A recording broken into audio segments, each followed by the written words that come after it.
a lot to complete a pass against Wade, and Dotson was up to that moment. He tried to get it to him, one-handed grab, and he walks in. Back-to-back highlight plays from Dotson and Penn State, still showing some fight. Wow.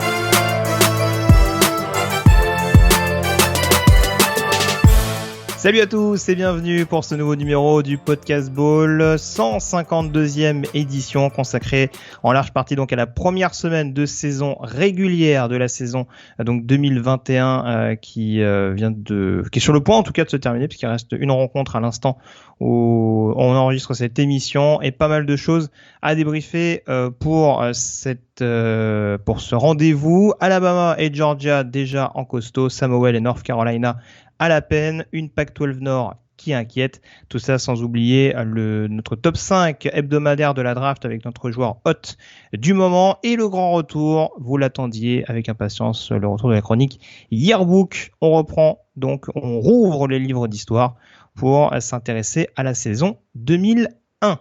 Pour m'accompagner, pour parler de tous ces sujets, le rédacteur et fondateur du site de Loop & Notes, Morgane Lagré, est avec moi. Salut Morgane. Salut Greg, bonjour à tout le monde. Ça fait plaisir d'avoir passé un week-end comme celui qu'on vient de passer.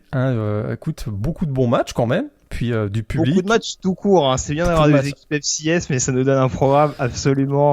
Mais on va en reparler. On va en reparler des équipes FCS. On va en reparler. Ouais. Peut-être que d'avoir joué au printemps, ça les a un petit peu aidés, nos amis de la FCS. On va en reparler. Sans doute. En tout cas, oui, ça a posé problème à certains programmes de FBS qui les recevaient, en effet. Et du public, écoute, on a retrouvé l'ambiance qu'on n'avait pas l'année dernière. Alors, est-ce que c'est controversé ? On pourra peut-être en discuter. Mais écoute, du public, du marching band, de la grosse ambiance, ça fait quand même plaisir. Bah écoute, on va planter le décor dès à présent. C'est bien de faire des phrases en français peut-être pour commencer cette saison 2021, ça sera une bonne chose, en s'intéressant notamment à la conférence SEC et en abordant dès à présent les chapitres consacrés à Alabama et à Georgia. C'est parti.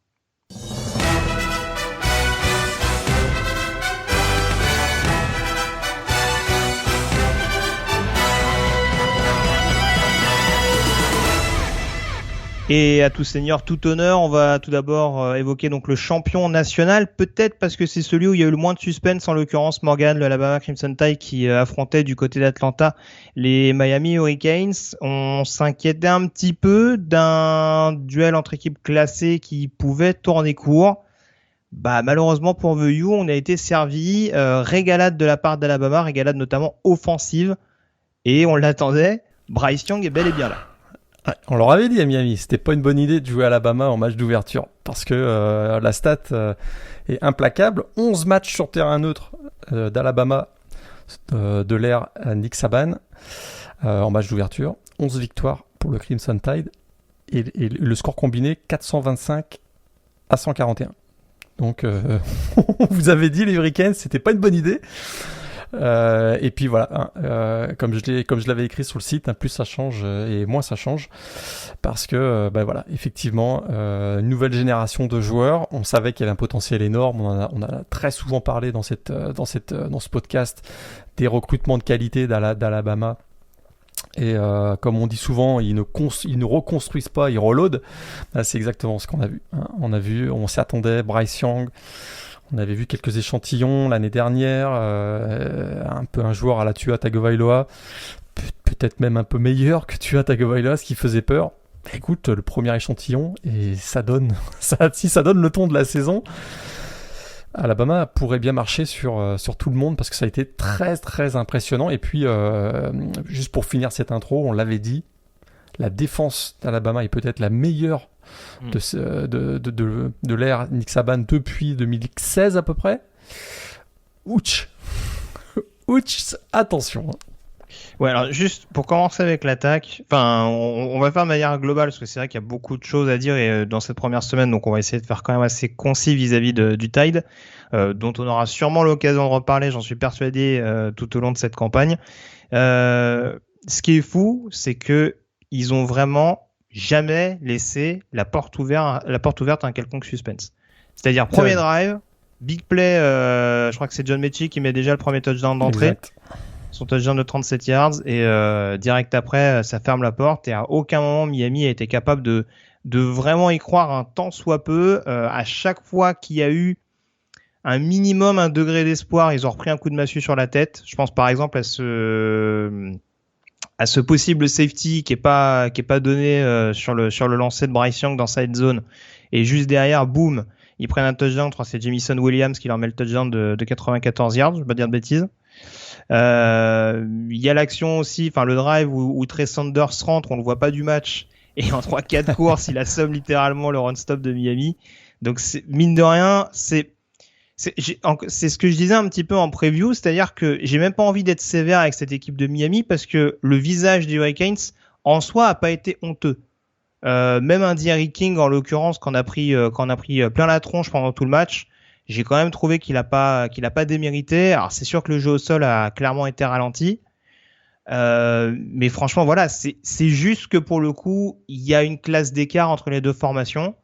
Que Miami est un très bon programme de Power 5, mais que Alabama est un candidat très clair et un candidat annuel au titre national. Donc c'est peut-être là-dessus que la différence se joue, mais c'est sûr que s'en apercevoir de cette manière-là dès la première semaine de saison régulière, ça fait un peu peur quand on fait partie de la concurrence.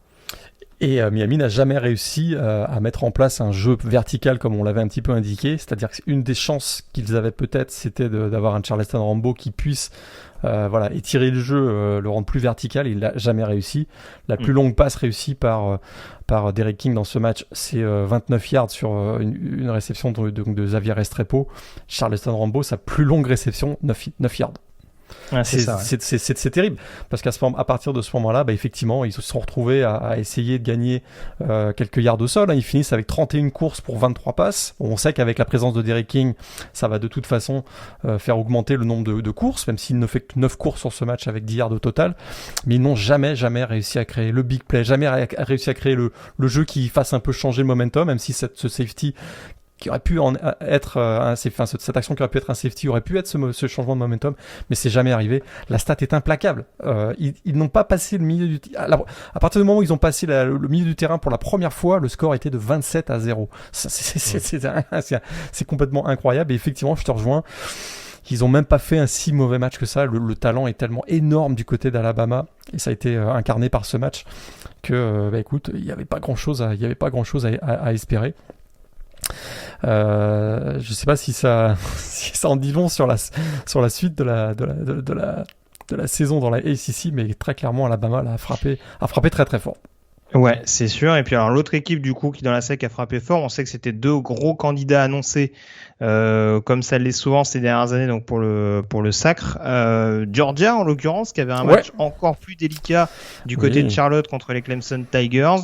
Ça a été un match beaucoup plus cadenassé, c'est moins qu'on puisse dire. Autant Alabama s'est mis avant tout en avant, je vais y arriver, par le biais de son attaque. Autant du côté de Georgia, on a vraiment mis le verrou défensivement.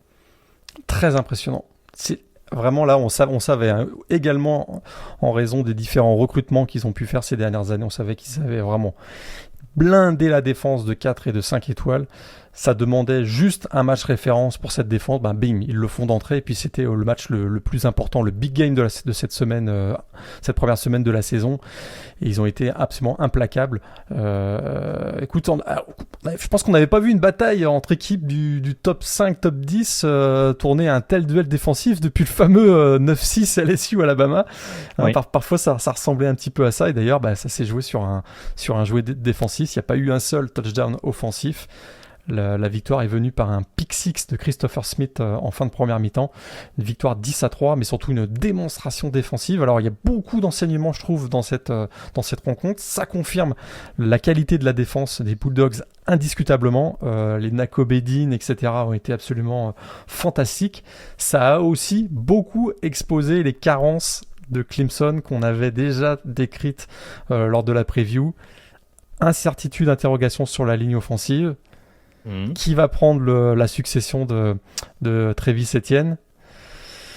2 yards au sol, cumulés. Et voilà. Qui prennent en compte les 22 yards perdus par Wagalele sur la pression concédée. Mais ça reste 24 yards sur 9 portées si on retire ces pertes de balles. On avait identifié ces deux carences potentielles du côté des Tigers. Bah écoute, tu viens de le dire, 2 yards au sol face à Georgia, 7 sacs concédés. C'est pas compliqué. C'est un peu inquiétant. Alors pas inquiétant pour eux dans la CC. On va en reparler de la CC. Ça risque d'être assez voire royal, mais quand même. L'incapacité d'intégrer. Alors il y a eu quand même un bon match de Joseph Ngata, qui est à peu près le seul qui a émergé du côté offensif, du côté de Clemson, mais les autres receveurs, Reggie Williams est sorti sur blessure, mais on n'a pas beaucoup vu Justin Ross. Pourtant, ils ont vraiment essayé de le trouver. Hein. Ils ont essayé de le trouver. J'ai pas les targets sous les yeux. Il fait 4 réceptions pour 26 yards, mais on a essayé. Je trouve même que par moments, c'était un peu caricatural. C'était beaucoup de passes dans le slot pour essayer de le trouver, et je me demande même, je vais pas dire de bêtises, si le pick six de Christopher Smith, c'est pas à l'origine une passe qui était destinée à Ross. Je crois que oui, tu as raison. Effectivement, je revois l'action là dans ma tête. Oui, effectivement, je crois que c'était à destination de Justin Ross. C'est ce qui est très surprenant et ce qui a été très très très critiqué, c'est le play calling de Tony Elliott, le coordinateur offensif sur ce match-là, parce que vraiment, il y a eu très peu d'ajustements. Ne serait-ce que comme spectateur du match ou téléspectateur du match, ne pas avoir tenté les moindres screen pass alors que très clairement sa ligne offensive prenait l'eau, je trouve ça très surprenant. Très surprenant qu'il n'y ait eu aucun ajustement. Ça a été des courses, à chaque fois ça ratait, puis on tentait des passes, effectivement, des passes souvent, des slants super obvious comme on dirait. Puis ça a été contré assez facilement finalement du côté de Georgia. Je t'avoue que je sors de ce match-là un peu inquiet pour l'équipe de Clemson, non pas parce qu'ils ont le talent, donc dans la CC ils devraient survivre, mais je suis pas persuadé qu'ils terminent invaincus même dans la CC. En tout cas, ils ont la défense du côté de Clemson. Ils ont la défense. Peut-être que c'est lié aussi à une attaque des Bulldogs qui était pas fabuleuse non plus. On rappelle qu'il y a peut-être également des absents. J'étais assez étonné d'ailleurs que ça joue pas un peu plus vertical de la part de Todd Monken. On s'est beaucoup évertué à jouer avant tout sur le backfield offensif et sur le tight end freshman Brock Bowers, qui a été la petite surprise sortie du chapeau de la part de Georgia. Mais ça a pas fait beaucoup bouger les chaînes. Et ça continue malgré tout d'être un point d'inquiétude si on reste spécifiquement sur la prestation de Georgia. En tout cas, voilà, sur la confrontation directe avec Alabama, on dira d'un point de vue peut-être mental que au moins Georgia, par rapport à des précédentes confrontations, a réussi à maintenir le cap de bout en bout. Maintenant, voilà, faut peut-être être plus complet des deux côtés du ballon, parce que s'il y a de nouveau confrontation directe contre Alabama, a priori, le Tide sera complet des deux côtés du ballon. Ouais, il faudra être plus explosif dans le jeu offensif, effectivement, notamment de la part de JT Daniels. Mais là, sur ce match, ils étaient tellement dominants défensivement que tout ce qu'ils voulaient faire, c'est protéger le ballon, pas faire l'erreur offensive. Donc c'est vrai qu'ils ont surutilisé le jeu au sol parce qu'ils se disaient Clemson marquera pas plus de 7 points, quoi. 7-10 points maximum, et qu'à ce rythme-là, en gardant le ballon au sol, ça suffira pour la gagne, quoi. On passe aux autres résultats rapidement dans la SEC. Alors, je parlerai d'LSU tout à l'heure, si tu le veux bien. Juste te rappeler, globalement, il y a pas mal d'équipes qui ont déroulé. Je pense notamment à Texas A&M, à Florida, par exemple, où paradoxalement, Heinz King et Emory Jones ont connu des fortunes diverses, mais où globalement, il n'y a pas eu trop de suspense pour battre respectivement Kent State et Florida Atlantic. Ouais. Est-ce qu'il y a un quarterback qui t'a plus marqué qu'un autre sur cette prestation? Ou plus inquiété? Je ne sais pas. Emory Jones a été mauvais. Très clairement. Emory Jones a été mauvais. Je trouvais que Anthony Richardson, qui a plus couru en l'occurrence. C'est le type de joueur. Hein. C'est un joueur qui est un double menace qui très souvent va courir du côté d'Anthony Richardson. Ça n'a pas été un bon match. Ça disqualifie pas déjà Emory Jones, mais je trouve que ça n'a pas été un bon match face à un adversaire qui est quand même pas un foot de guerre de la SEC. Ouais. Ça m'inquiète un petit peu. Ils s'en sont pas mal sortis avec la défense. Je crois qu'il y a 3 sacs notamment de Zachary Carter sur ce match-là. Ouais, exact. Donc le defensive end senior qui fait effectivement un très bon match. Heinz King, ça a été chancelant un petit peu. Il a été très combatif. Il fait 3 interceptions. Il finit avec plus de 300 yards, si je me trompe pas, à la passe.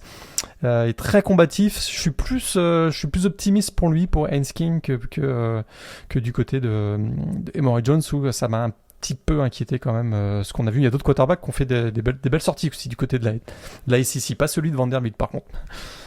Ouais, alors, je vais en parler juste après. Auburn, en tout cas, qui s'est régalé avec un gros jeu au sol face à Akron, donc victoire 60-10, avec notamment 3 touchdowns à la passe de Bonix. On a South Carolina qui s'est imposé largement contre Eastern Illinois, avec notamment Zeb Noland, l'invité un peu surprise au poste de quarterback, qui finit avec 4 touchdowns à la passe. On a également Arkansas qui s'est imposé contre Rice 38-17 avant tout grâce à un bon jeu au sol. Et Kentucky contre Louisiana Monroe 45-10. Alors c'était pas un foudre de guerre en face, mais attention, le système de Liam Cohen, je suis assez curieux. Will Levis, il a arrosé quand même dans les airs. Plus de 300 yards, 3 TD. Pourtant, petite frayeur quand même du côté de Kentucky, puisque Louisiana Monroe menait au score, et c'était la première fois depuis 2019 que Louisiana Monroe menait au score dans un match. Donc petite frayeur en début de match, mais c'était une petite claque derrière les oreilles, parce qu'effectivement derrière Will Levis, l'ancien quarterback de Penn State, a été très bon, très encourageant pour la suite de la saison de Kentucky, effectivement. Et bonne connexion avec Wendell Robinson déjà, je crois qu'ils font 2 touchdowns tout à fait. Ils se sont trouvés 2 fois dans la end zone. Ouais. Tout à fait, le joueur explosif, ancienne recrue de Nebraska, qui faisait son retour du côté du Kentucky, puisqu'on sait qu'il est originaire de là-bas. Et effectivement, écoute, Kentucky, sur le site, on les a mis 3e dans la division SEC Est, dans la preview que tu avais faite. Et ça démarre bien. Ça démarre bien pour les Wildcats. Ça gagne assez facilement également pour Tennessee contre Bowling Green pour les débuts de Joe Milton, avec notamment 2 coureurs à 116 yards et un touchdown.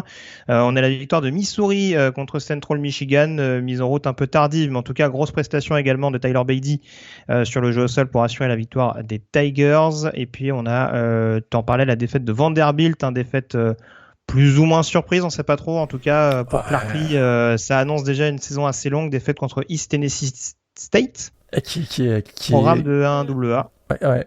Puis programme des bas-fonds de la FCS quand même. Donc plutôt inquiétant quand même.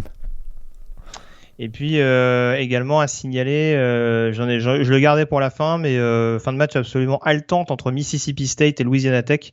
Louisiana Tech qui pensait avoir assuré la victoire chez les Bulldogs sur un pick six pour mener, je crois, 34-14 en 4e quart.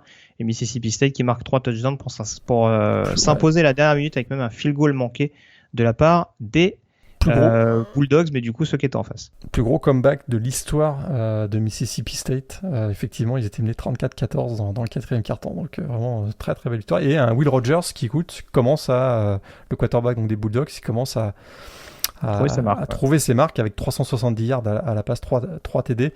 C'est très important, donc on sait dans le système de Mike Leach d'avoir un quarterback qui a un haut taux d'efficacité. C'est exactement ce qu'il a fait puisqu'il fait 39 sur 47, donc c'est vraiment très très bien. Très encourageant pour Will Rogers. On a parlé de Clemson, on a parlé de Miami, on va donc enchaîner sur l'ACC avec notamment ce choc prévu dans la nuit de vendredi à samedi, le déplacement de North Carolina, classé numéro 10 du côté de Virginia Tech. On attendait de voir un petit peu cette attaque new look de la part des Tar Heels de Mac Brown. Et Morgan, on est très clairement resté sur notre fin. Je sais que tu étais l'un des premiers sceptiques quant à cette refonte offensive, on dira, après le départ de pas mal de cadres vers la NFL.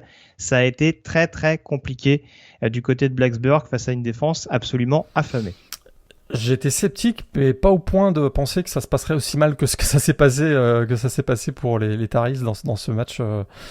Écoute, vraiment contre-performance assez notoire de la ligne offensive des Tar Heels qui s'est fait effectivement marcher dessus par le front seven de Virginia Tech qui était affamé à l'image d'un Amari Barno qui avait vraiment les crocs. Il finit avec presque 4 plaquages pour perte et écoute, on a vu un Tijuan Garbutt aussi qui a été très très bon avec 2 sacs. Ça a frappé, ça a blitzé, ça a été très impressionnant du côté de Virginia Tech, une équipe très intense. Alors on sait qu'il y a cette entrée sur le terrain avec le Hunter Sandman qui très clairement donne beaucoup d'énergie, et cette énergie elle s'est transportée pendant 60 minutes du côté des Hokies qui ont été très impressionnants, et un Samuel qui par contre lui qui a cette grosse force de caractère habituellement, très combatif, je l'ai trouvé qui a baissé les bras assez tôt. C'est pas simplement ces 3 interceptions, mais j'ai trouvé qu'il semblait agacé, il était pas vraiment impliqué dans le match. Ça m'a étonné d'un joueur qui pourtant c'est plutôt l'inverse qu'on retient de lui habituellement. Et est-ce qu'il commence à voir qu'il n'a pas beaucoup de playmakers à part Josh Downs, le receveur autour de lui. On sait qu'il y a eu beaucoup de départs notamment dans le backfield offensif avec les coureurs. Là, Ty Chandler, il a eu beaucoup de mal à trouver Walston aussi, son tight end. Il dépasse un coup un peu haut, un coup un peu bas. C'était très très compliqué, alors que pourtant ils avaient tendance à se trouver même en sortie de backfield, on dira sur le côté. La connexion s'est jamais vraiment faite. Effectivement, et du coup, comme Ty Chandler apportait pas vraiment l'équilibre dans cette donc le running back arrivé de Tennessee, il apportait pas beaucoup d'équilibre dans le jeu. Ça a été très compliqué et vraiment très mauvais match pour North Carolina qui est battu 17-10. C'est qu'un premier match, c'est une saison de 12 matchs, donc on va arrêter de surréagir, mais c'est pas très c'est un petit peu inquiétant, je trouve, pour Samuel, qui en plus, alors on savait qu'il était très combatif, mais qu'il était surtout très bon dans le 4e quart-temps. Depuis qu'il est arrivé au niveau NCAA, il n'avait jamais commis d'interception dans le 4e quart-temps. Là, il en a fait 2 face à Virginia Tech. Au niveau des équipes gagnantes dans l'ACC, il y a pas mal d'équipes également qui ont déroulé. C'est le cas de Virginia contre William & Mary, victoire 43-0. William & Mary, programme de FCS. Autre programme de 1AA, Colgate, qui s'est incliné du côté de Boston College, 51-0. On a la victoire d'NC State contre South Florida, 45-0.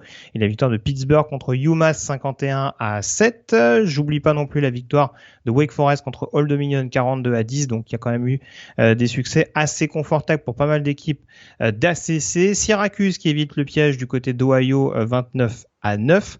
Par contre, on a les 2 faux pas de la semaine. Le premier de Duke du côté de Charlotte, défaite 31-28 au bout du suspense. Et la défaite de Georgia Tech à domicile contre Northern Illinois, 22-21. Laquelle fait la plus de tâches pour toi? Oui, il y a combat là. Parce que Northern Illinois, c'est vrai que on se dit c'est une équipe qui ces dernières années a été régulièrement en finale de la MAC. Ouais, ça commence à remonter quand même. Les Northern à Illinois dans la finale de la MAC. On les voyait peut-être même plutôt partis pour une saison de 3-9 du côté de Northern Illinois. Là, ils font une super belle victoire, mais c'est sûr que Duke, ça la fout mal quand même. Face à Charlotte. Charlotte n'avait jamais battu d'équipe du Power 5 depuis l'arrivée donc des 49ers dans la FBS. Écoute, on a découvert un Matteo Durant, on a vu un Matteo Durant excellent du côté de Duke avec 255 yards. Son dernier quart, il est phénoménal. Il est phénoménal. Mais ça n'a pas suffi parce que du côté de Charlotte, il y avait ce momentum, une grosse ambiance aussi. On a vu le coach aussi qui a fait des petits pas de danse, c'était assez sympa. On a senti que vraiment du côté de Charlotte, il y avait ce momentum d'un premier match de saison régulière et ils ont tapé une équipe du Power 5. Moi, je t'avoue, j'étais pas mal inquiet par Georgia Tech, notamment parce que Jeff Sims traîne encore des problèmes de blessure. Voilà, ça commence à devenir un peu récurrent. Exact. Et c'est vrai que c'est décevant dans le sens où Georgia Tech avait repris un tant soit peu de momentum. Il repasse devant, il me semble, à 21-14 justement avant de concéder le touchdown des Huskies. Et c'est vrai que ça, grosse prestation d'ailleurs du freshman de Northern Illinois, Harrison Whaley, 144 yards et un touchdown. Tout à fait. Ça peut éventuellement, on sait que ça a souvent été une terre propice au jeu au sol, Northern Illinois. S'ils arrivent à trouver vraiment un gros running back d'impact, ça peut pas être une mauvaise chose.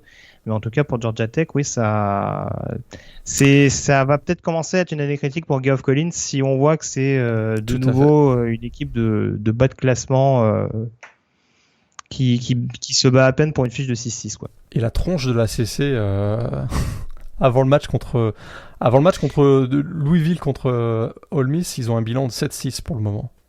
Pour démarrer c'est pas terrible. Ouais. Et encore, je crois que c'est plus l'Atlantique qui relève un peu l'eau, puisque en dehors de Clemson et de Florida State, on va en parler tout de suite, parce que du coup, on va pas faire une chronique spéciale indépendant. Florida State qui affrontait dans la nuit de dimanche à lundi Notre-Dame du côté de Tallahassee. Match à suspense entre le numéro 9 de la Top 25 et les Seminoles. C'est une victoire au bout du suspense de Notre-Dame en prolongation. Avec notamment le retour héroïque de Mackenzie Milton, qui a fait un bien fou à Florida State. Du coup, qu'est-ce qu'on en tire du côté? Est-ce que pour toi, il y a plus de Enfin, je sais pas comment dire ça. Est-ce qu'on doit s'inquiéter pour Notre-Dame, ou est-ce que le plus important c'est de retenir la victoire, ou est-ce que malgré tout on se dit qu'on s'est fait peur un petit peu pour rien?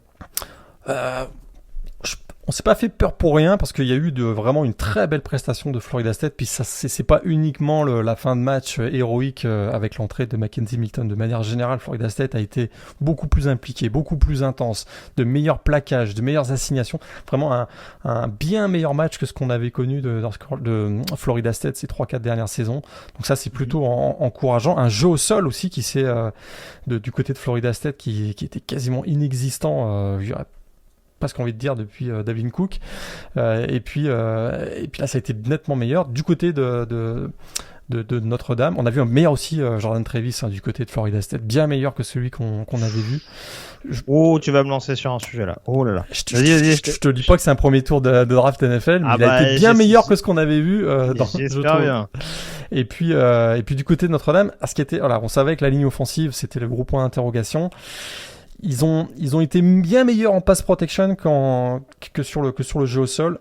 65 yards seulement pour Notre-Dame à l'issue de ce match, alors qu'on sait que le jeu de Brian Kelly est basé avant tout sur un gros jeu au sol.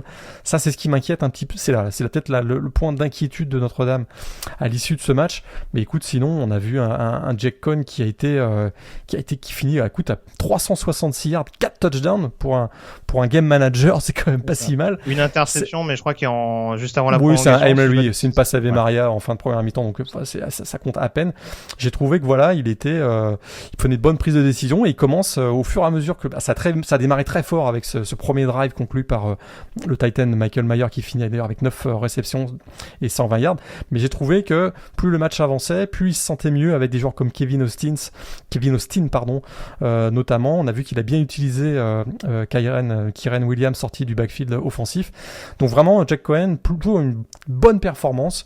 Mais voilà, il y a cette fin de match complètement folle avec l'entrée en jeu de Mackenzie Milton. Peut-être tu vas en parler un petit peu. Alors en fait, si tu veux, moi, c'est plus ça, c'est que Jordan Travis, moi attention qu'on se méprenne pas sur ce que je dis. Hein. Je dis pas que c'est un mauvais quarterback en l'état.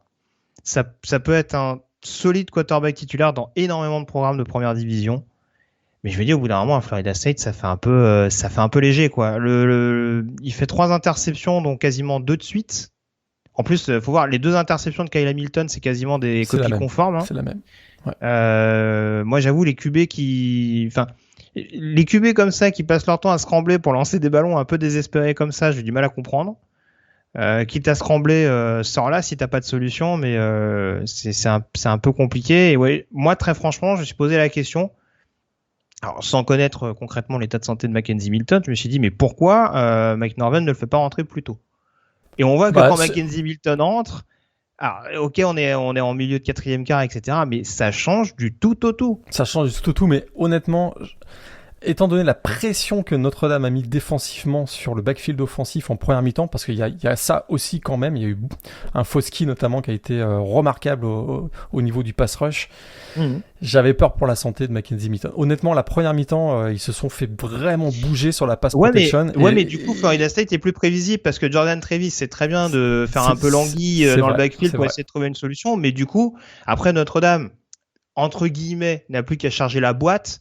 Et là, à ce moment-là, tu te retrouves dans plusieurs situations avec un Travis qui est obligé de faire des passes un peu lobées, pas vraiment maîtrisées, où du coup, après, c'est du 1 contre 1. Et c'est après au backfield défensif de Notre-Dame de faire la diff, quoi. Mais là, on a vu que clairement avec Milton, il y a plus de fenêtres qui s'ouvraient, il y avait plus de possibilités dans le domaine aérien, et c'est peut-être ça aussi qui a posé des problèmes à Notre-Dame. C'est pas le seul problème, parce qu'en l'occurrence, ce qui permet aussi à Notre-Dame de s'imposer, c'est le field goal manqué en prolongation. Ouais, merci Norvell qui ice son propre kicker. Ouais, alors le truc c'est qu'il a son kicker mais pour grappiller 12 ou 13 yards de plus. Donc d'un côté, je me dis s'il le loupe à 37 en étant un poil à gauche, je me dis à 50. Mais ce qui est frustrant, c'est qu'il le ice, mais si je me souviens bien, il le frappe quand même et ça passe. Ah ouais? Ah moi il me semblait que ça avait été sifflé avant. Mais ça avait été sifflé. Ok, peut-être. Non, mais c'est possible que je l'ai pas vu. Hein. Je viens de croire. Il me semblait que c'était passé, mais bon, ok. Mais en l'occurrence, oui, c'est pas le seul problème. Mais du coup, pour moi, ça pose la question. Faut peut-être pas jouer avec la santé de Mackenzie Milton. Mais là, présentement, je vois pas, et c'est pas un hasard, je pense, si on a laissé Milton en fin de match, vu qu'il avait la main chaude. Ça m'étonnerait pas que le prochain match des Seminoles soit lui qui le démarre. Hein. Je me méfie parce qu'il y a toute cette ambiance où il rentre, il y a beaucoup d'émotions, il réussit une super première passe, puis derrière ça a déstabilisé Notre-Dame. Mais ça a vraiment déstabilisé Notre-Dame parce que comme tu l'as dit, ils avaient un plan de match qui était très clair pour contrer Jordan Travis. Là, ça changeait tout. Est-ce que Marcus Freeman a réussi à porter les ajustements après l'entrée de Mackenzie Milton? Là, semble-t-il que ça n'a pas bien fonctionné en tout cas. Je pense qu'ils se sont fait surprendre par l'entrée de Mackenzie Milton. Maintenant, les équipes qui vont affronter Florida State en préparant un plan de match contre Mackenzie Milton, je suis pas sûr que ça donne le même résultat favorable pour les Seminoles. C'est sur ce point-là, écoute, l'histoire est incroyable. L'histoire est absolument incroyable. On rappelle, hein, il était pas loin de se faire amputer après sa terrible blessure. Vraiment la combativité, l'abnégation qu'il a eu, c'est fabuleux. Je suis pas encore complètement convaincu que c'est un quarterback. Puis je demande à avoir tort. L'histoire est tellement belle, mais dans les semaines qui viennent, les équipes vont se préparer pour Mackenzie Milton. Oui, sûrement. Mais bon, en tout cas, là, pour moi, il a marqué un peu plus de points que Jordan Travis, où très clairement, on voit que même s'il y a du talent, je pense que ça passe profonde, notamment sur Douglas. Oui. Ça reste sur le long terme. Tu dis plus de talent pour Florida State, tu dois avoir un quarterback peut-être avec un peu plus d'impact. Que ça passe pas, ok, mais au moins tu proposes d'autres solutions, quelque chose de différent, quoi. Pour finir, c'est sûr que si ça tient physiquement pour Mackenzie Milton, parce que on a toujours cette crainte, hein, c'est indiscutable, sur chaque plaquage, on revoit les images de sa blessure. Si ça tient physiquement là, et qu'effectivement il réussit à prendre en main l'attaque de Florida State, c'est une équipe bien différente de celle qu'on a vue ces dernières années et qui peut très clairement, je le dis franchement, venir chatouiller Clemson si refont cette même production en termes d'intensité et qu'en même temps ils arrivent à avoir Mackenzie Milton qui produit comme il a produit dans le dernier quart. C'est une équipe qui peut vraiment être en tout cas filer en top 25 assurément cette saison. Quand tu dis taquiner Clemson, c'est pour éviter la dernière place de la division, hein, parce que c'est les deux qui ferment la marche pour l'instant. Je taquine. Je fais de l'humour à la Brian Kelly, hein, parce qu'en fin de match, il a eu des déclarations un peu atypiques. Il voulait exécuter ses joueurs, il paraît. Voilà. Je connais plus exactement les termes, mais voilà, il y avait un jeu de mots sur on n'a pas bien exécuté, du coup c'est les joueurs qu'il fallait exécuter. A priori, il a repris une citation célèbre de John McKay, ancien head coach des Buccaneers. Ouais. Des Buccaneers. Puis c'est un peu pris les pieds dans le tapis parce qu'il n'a pas tout à fait bien retranscrit le sens de la boutade du coach des Buccaneers de l'époque, et du coup ça a donné un truc un peu bizarre, on va dire. Oui, je crois que la question d'origine, c'était la question qui était posée à McKay, c'était qu'avez-vous pensé de l'exécution de vos joueurs, et il a dit je suis favorable à ça. Ouais. C'est pas exactement la manière dont t'attendais ça, Brian Kelly, qui a expliqué que c'était une blague, et c'est vrai que quand on connaît le côté austère du personnage, on avait bien entendu compris qu'il s'agissait de second degré. Tout à fait, et surtout que, en gros, ce qu'il disait, c'est qu'il était pour la peine de... En gros, hein, ça voulait dire qu'il était pour la peine de mort, et que, puisqu'il était pour la peine de mort, il était favorable à l'exécution de ses joueurs. C'est à peu près ce que ça voulait dire. Voilà.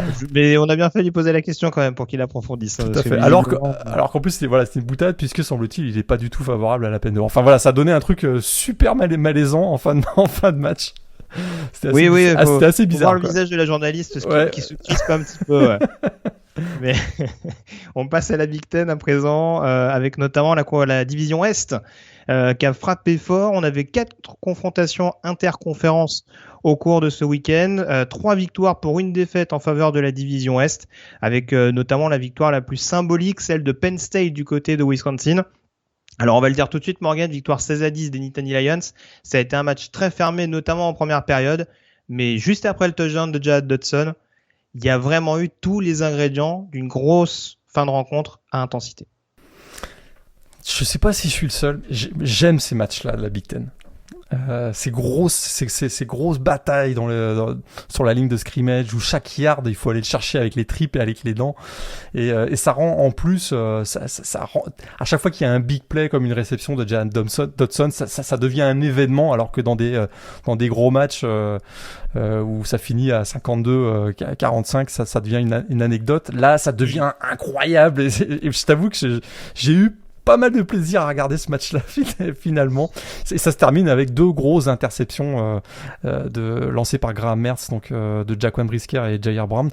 Et écoute, Penn State a été chercher vraiment cette victoire avec les tripes, et une très grosse victoire pour Penn State dans le but. Bah écoute, ils continuent sur leur fin de saison dernière. On l'avait dit, ça avait très bien fini pour Penn State.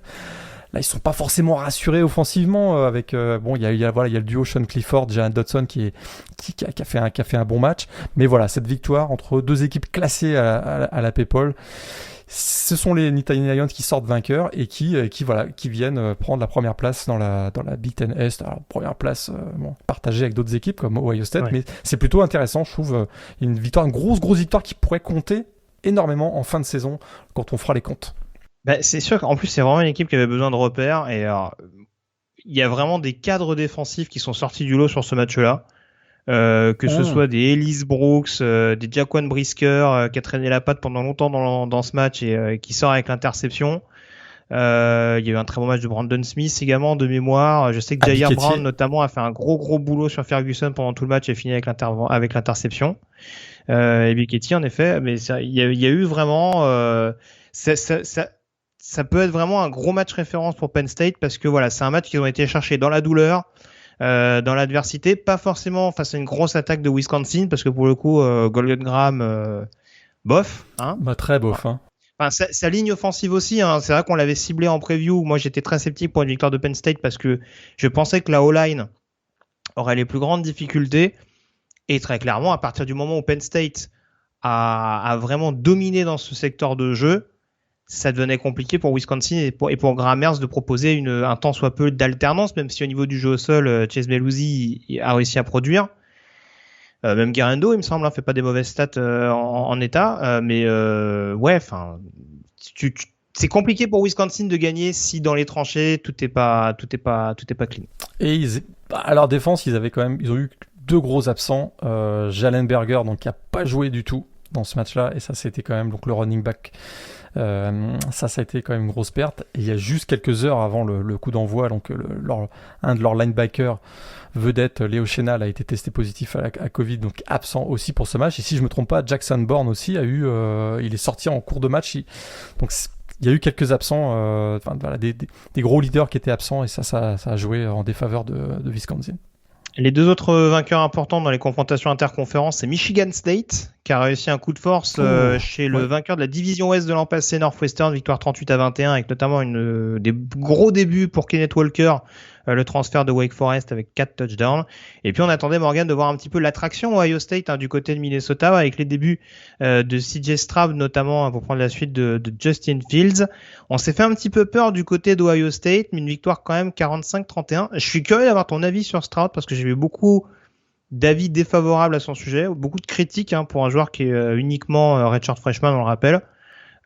Moi personnellement, même si la première mi-temps est pas top, c'est moins qu'on puisse dire, j'ai pas trouvé que sa prestation était calamiteuse non plus. Bon, moi je l'ai trouvé plutôt pas mal.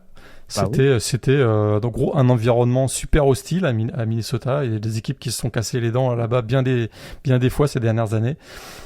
Écoute, ils sont menés 14-10 à la mi-temps. Ils n'ont pas du tout paniqué. Je parle de Ohio State. Ils n'ont pas du tout paniqué. Ils ont fait les ajustements et ils ont exécuté à la perfection ces ajustements. Il y a une stat qui est quand même assez hallucinante pour CJ Stroud. Sa moyenne de passe, sa moyenne de yards à la passe en deuxième mi-temps, 47 yards. T'as bien entendu. 47 yards, c'était hallucinant. Voilà. Et pourquoi ? C'était pas parce qu'ils étaient désespérés, c'est-à-dire qu'ils ont fait un ajustement. Ils ont très clairement targeté, visé les points faibles de la défense des Golden Gophers. Ils ont appuyé très fort. Et avec des joueurs comme... Il y en a beaucoup quand même. Malheureusement, la deuxième mi-temps, on a vu que ça a exposé leur faille. Et il y a des joueurs tellement explosifs du côté de Ohio State, les Garrett Wilson, les Chris Olave au poste de receveur. On a vu un Milian Williams qui a été très très bon. On s'est même fait un plaisir de faire jouer la future superstar au poste de running back de l'équipe, Trevion Henderson. Premier ballon touché en carrière au niveau NCAA, touchdown de 70 yards.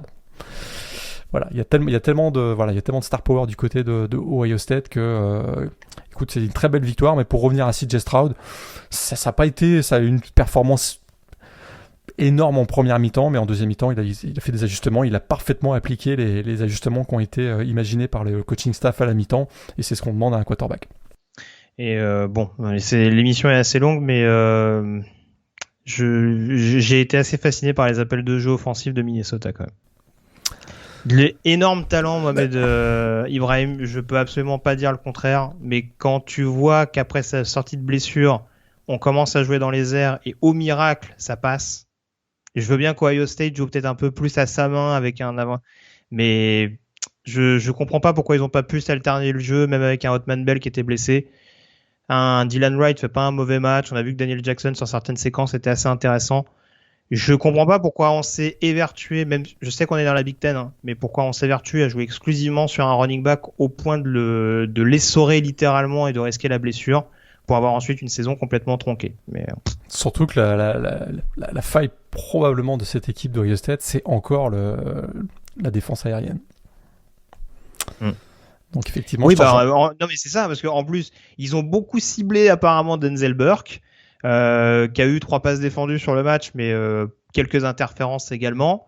Donc voilà, Tanner Morgan pour moi, on parle de CJ Stroud, Tanner Morgan pour moi fait pas un bon match, très clairement, mais on a vu que quand on appuyait un petit peu sur le domaine aérien, en effet, il était capable de trouver certaines de ses cibles. Donc voilà, ce serait bien de sortir là encore d'un style de jeu, peut-être un... C'est bien de préparer le match et d'avoir un plan de jeu bien établi, mais en gros, tu as l'impression qu'il y a un plan A, il y a un plan A bis, mais il n'y a pas vraiment de plan B, quoi. Donc c'est running back principal, running back numéro 2, running back principal, running back principal. C'est un peu... Ouais, des fois, c'est un peu déroutant et ça conditionne vraiment, je trouve, la saison d'une équipe qui, en termes de talent, et c'est pas illogique parce que c'est pas forcément l'équipe la plus mise en avant dans la conférence, qui en termes de talent est forcément plus déficitaire que d'autres, quoi. Donc c'est un peu ce qui m'a fait tiquer.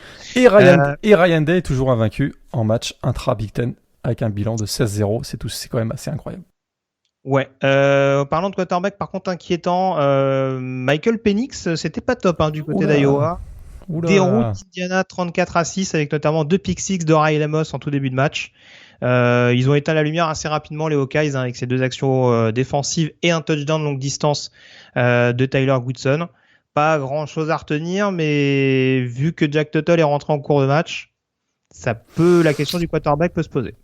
Ouais, je pense que c'était peut-être comme on dit, une mauvaise journée au boulot pour Michael Penix, mais c'est vrai qu'ils ont 3 interceptions, il a pas du tout été dans le rythme, il avait pas de rythme dès le début du match, il y a une telle pression défensive aussi de Iowa.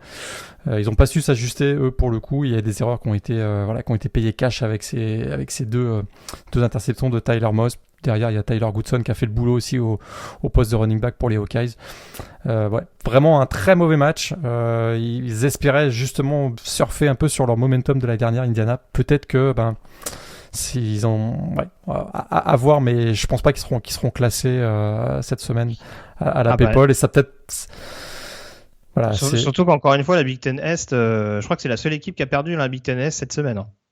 Ouais, et puis ouais, tout à fait. Donc c'est peut-être la saison va peut-être être beaucoup plus difficile que ce qu'on avait imaginé pour les Hoosiers, mais bon, il y a eu quelques départs aussi qui ont coûté cher peut-être.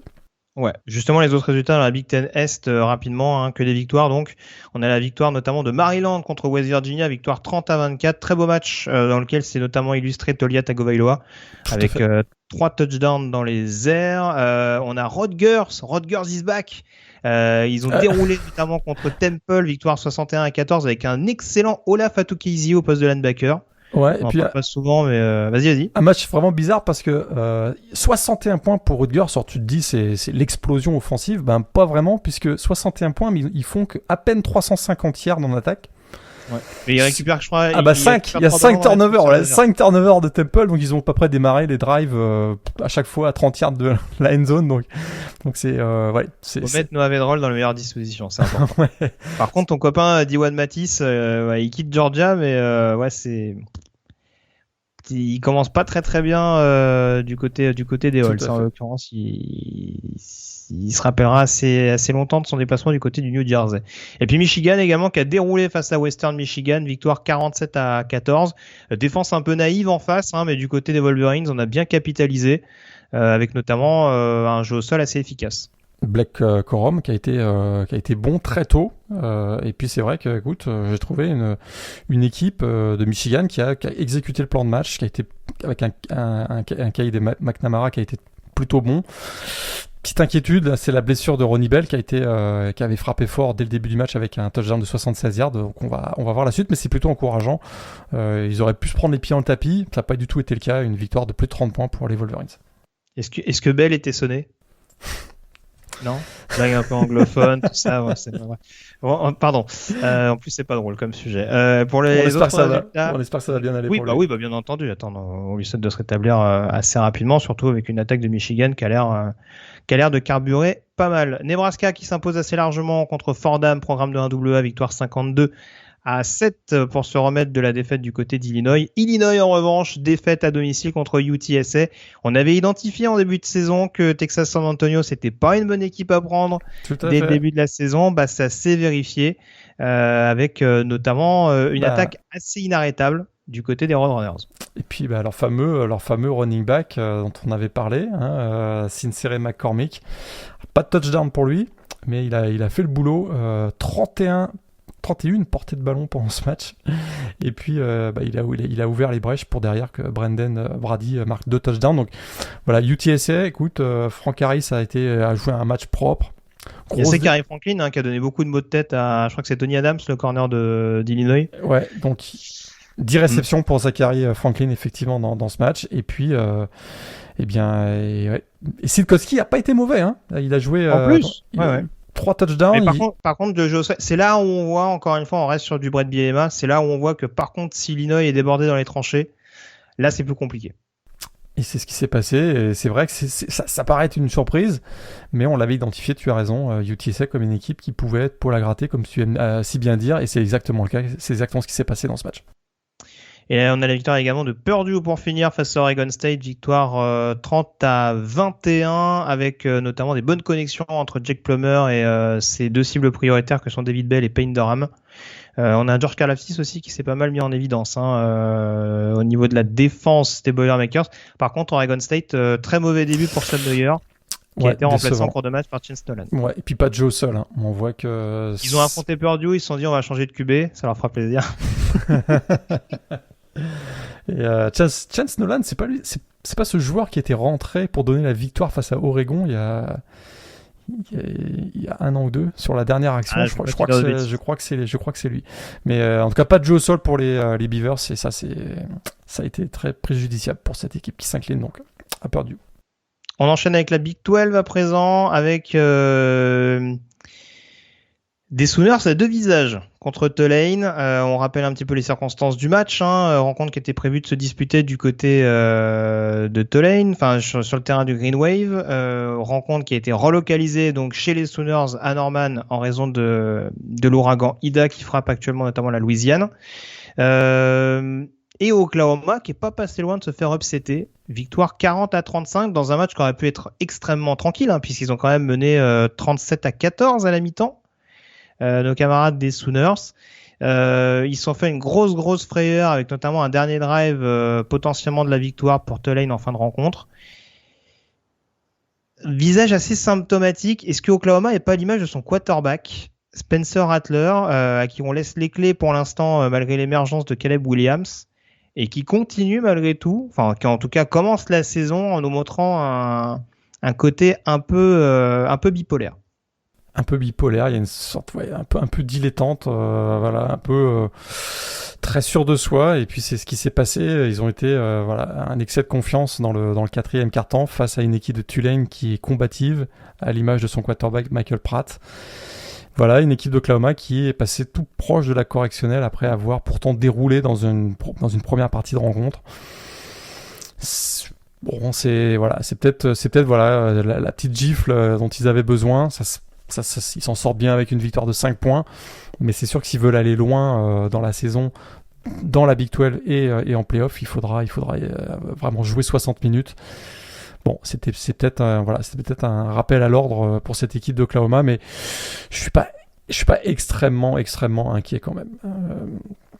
On a vu que le run-stop était efficace du côté d'Oklahoma. Maintenant, c'est vrai qu'ils se sont fait beaucoup ouvrir par Michael Pratt. Après, c'est toujours la même chose avec la défense d'Alex Grinch, c'est que quand il faut faire le boulot en fin de match, ils le font. Hein. Quand il faut boucler en finale de Big 12 ou ce genre de choses, ou sur des matchs comme ça où Oklahoma est en ballottage, on va dire un peu défavorable, en tout cas avec un momentum contraire, ils arrivent à mettre le verrou. Ouais, c'est souvent, je sais pas si t'as remarqué, mais c'est souvent une défense avec une grosse prise de risque. Hein. On voit qu'il y a quand même, ça gamble pas mal sur les DB, il y a pas mal de blitz, puis ça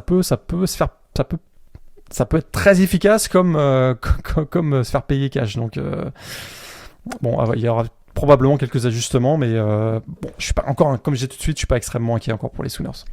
Alors, ça n'a pas été transcendant non plus pour Iowa State dans un autre registre. Victoire 16-10 face à Northern Iowa, programme de FCS. Et tant qu'on parle des candidats, notamment à la finale de la Big 12, on va parler de Texas également. Victoire 38-18 contre Louisiana.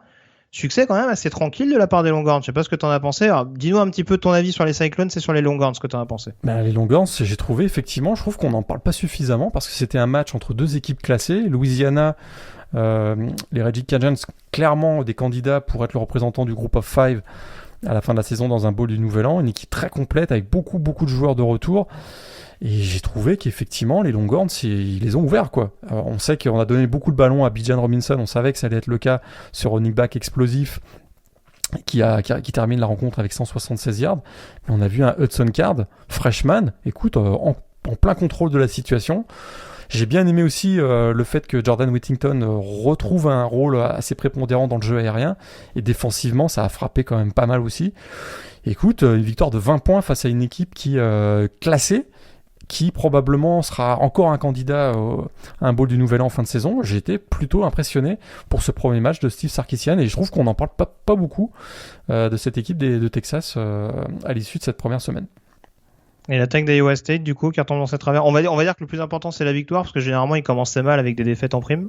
C'est un peu ce que j'allais dire, et on sait que c'est une équipe qui démarre souvent lentement.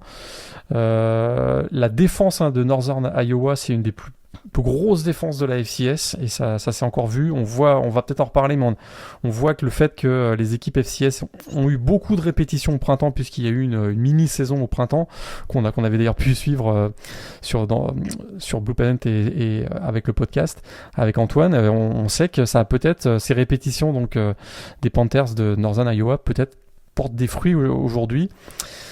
Ça n'a pas été transcendant. Quand ils ont eu besoin d'accélérer, Brissy Hall notamment, c'est passé, mais il faudra être bien meilleur quand même. Il faudra bien meilleur offensivement face à Iowa la semaine prochaine parce qu'il y a un gros match dans le fameux El Asico samedi prochain. Mais la défense en tout cas est là. Hein. Toujours McDonald, Rose, 2 interceptions pour les deux Young. Ah oui, au passage, donc ouais. J'avais vu la stat passer. Ils ont encaissé seulement 16 points en deuxième mi-temps lors de leurs 6 derniers matchs. C'est quand même quand il faut fermer la porte, pas de problème du côté des Cyclones. Hein.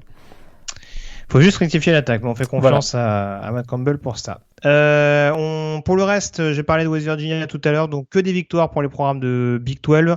C'est notamment le cas de TCU qui a déroulé contre Duquesne, programme de 1AA 45-3. On a le succès le succès assez facile, de Kansas State contre Stanford, victoire 24-7. Et les déboires en poste de quarterback continuent pour le Cardinal, en l'occurrence, avec notamment un Jack West qui n'était pas du tout inspiré. Du côté de Kansas State, en tout cas, Skylar Thompson, il y avait des fourmis dans les jambes, parce que et dans les bras apparemment, parce qu'il a mis 2-3 boîtes pendant la rencontre. On a Texas Tech également qui renverse la vapeur du côté de Houston, victoire 31-21 avec un score de 31-0 en deuxième mi-temps en faveur des Red Raiders. Baylor qui s'impose du côté de Texas State.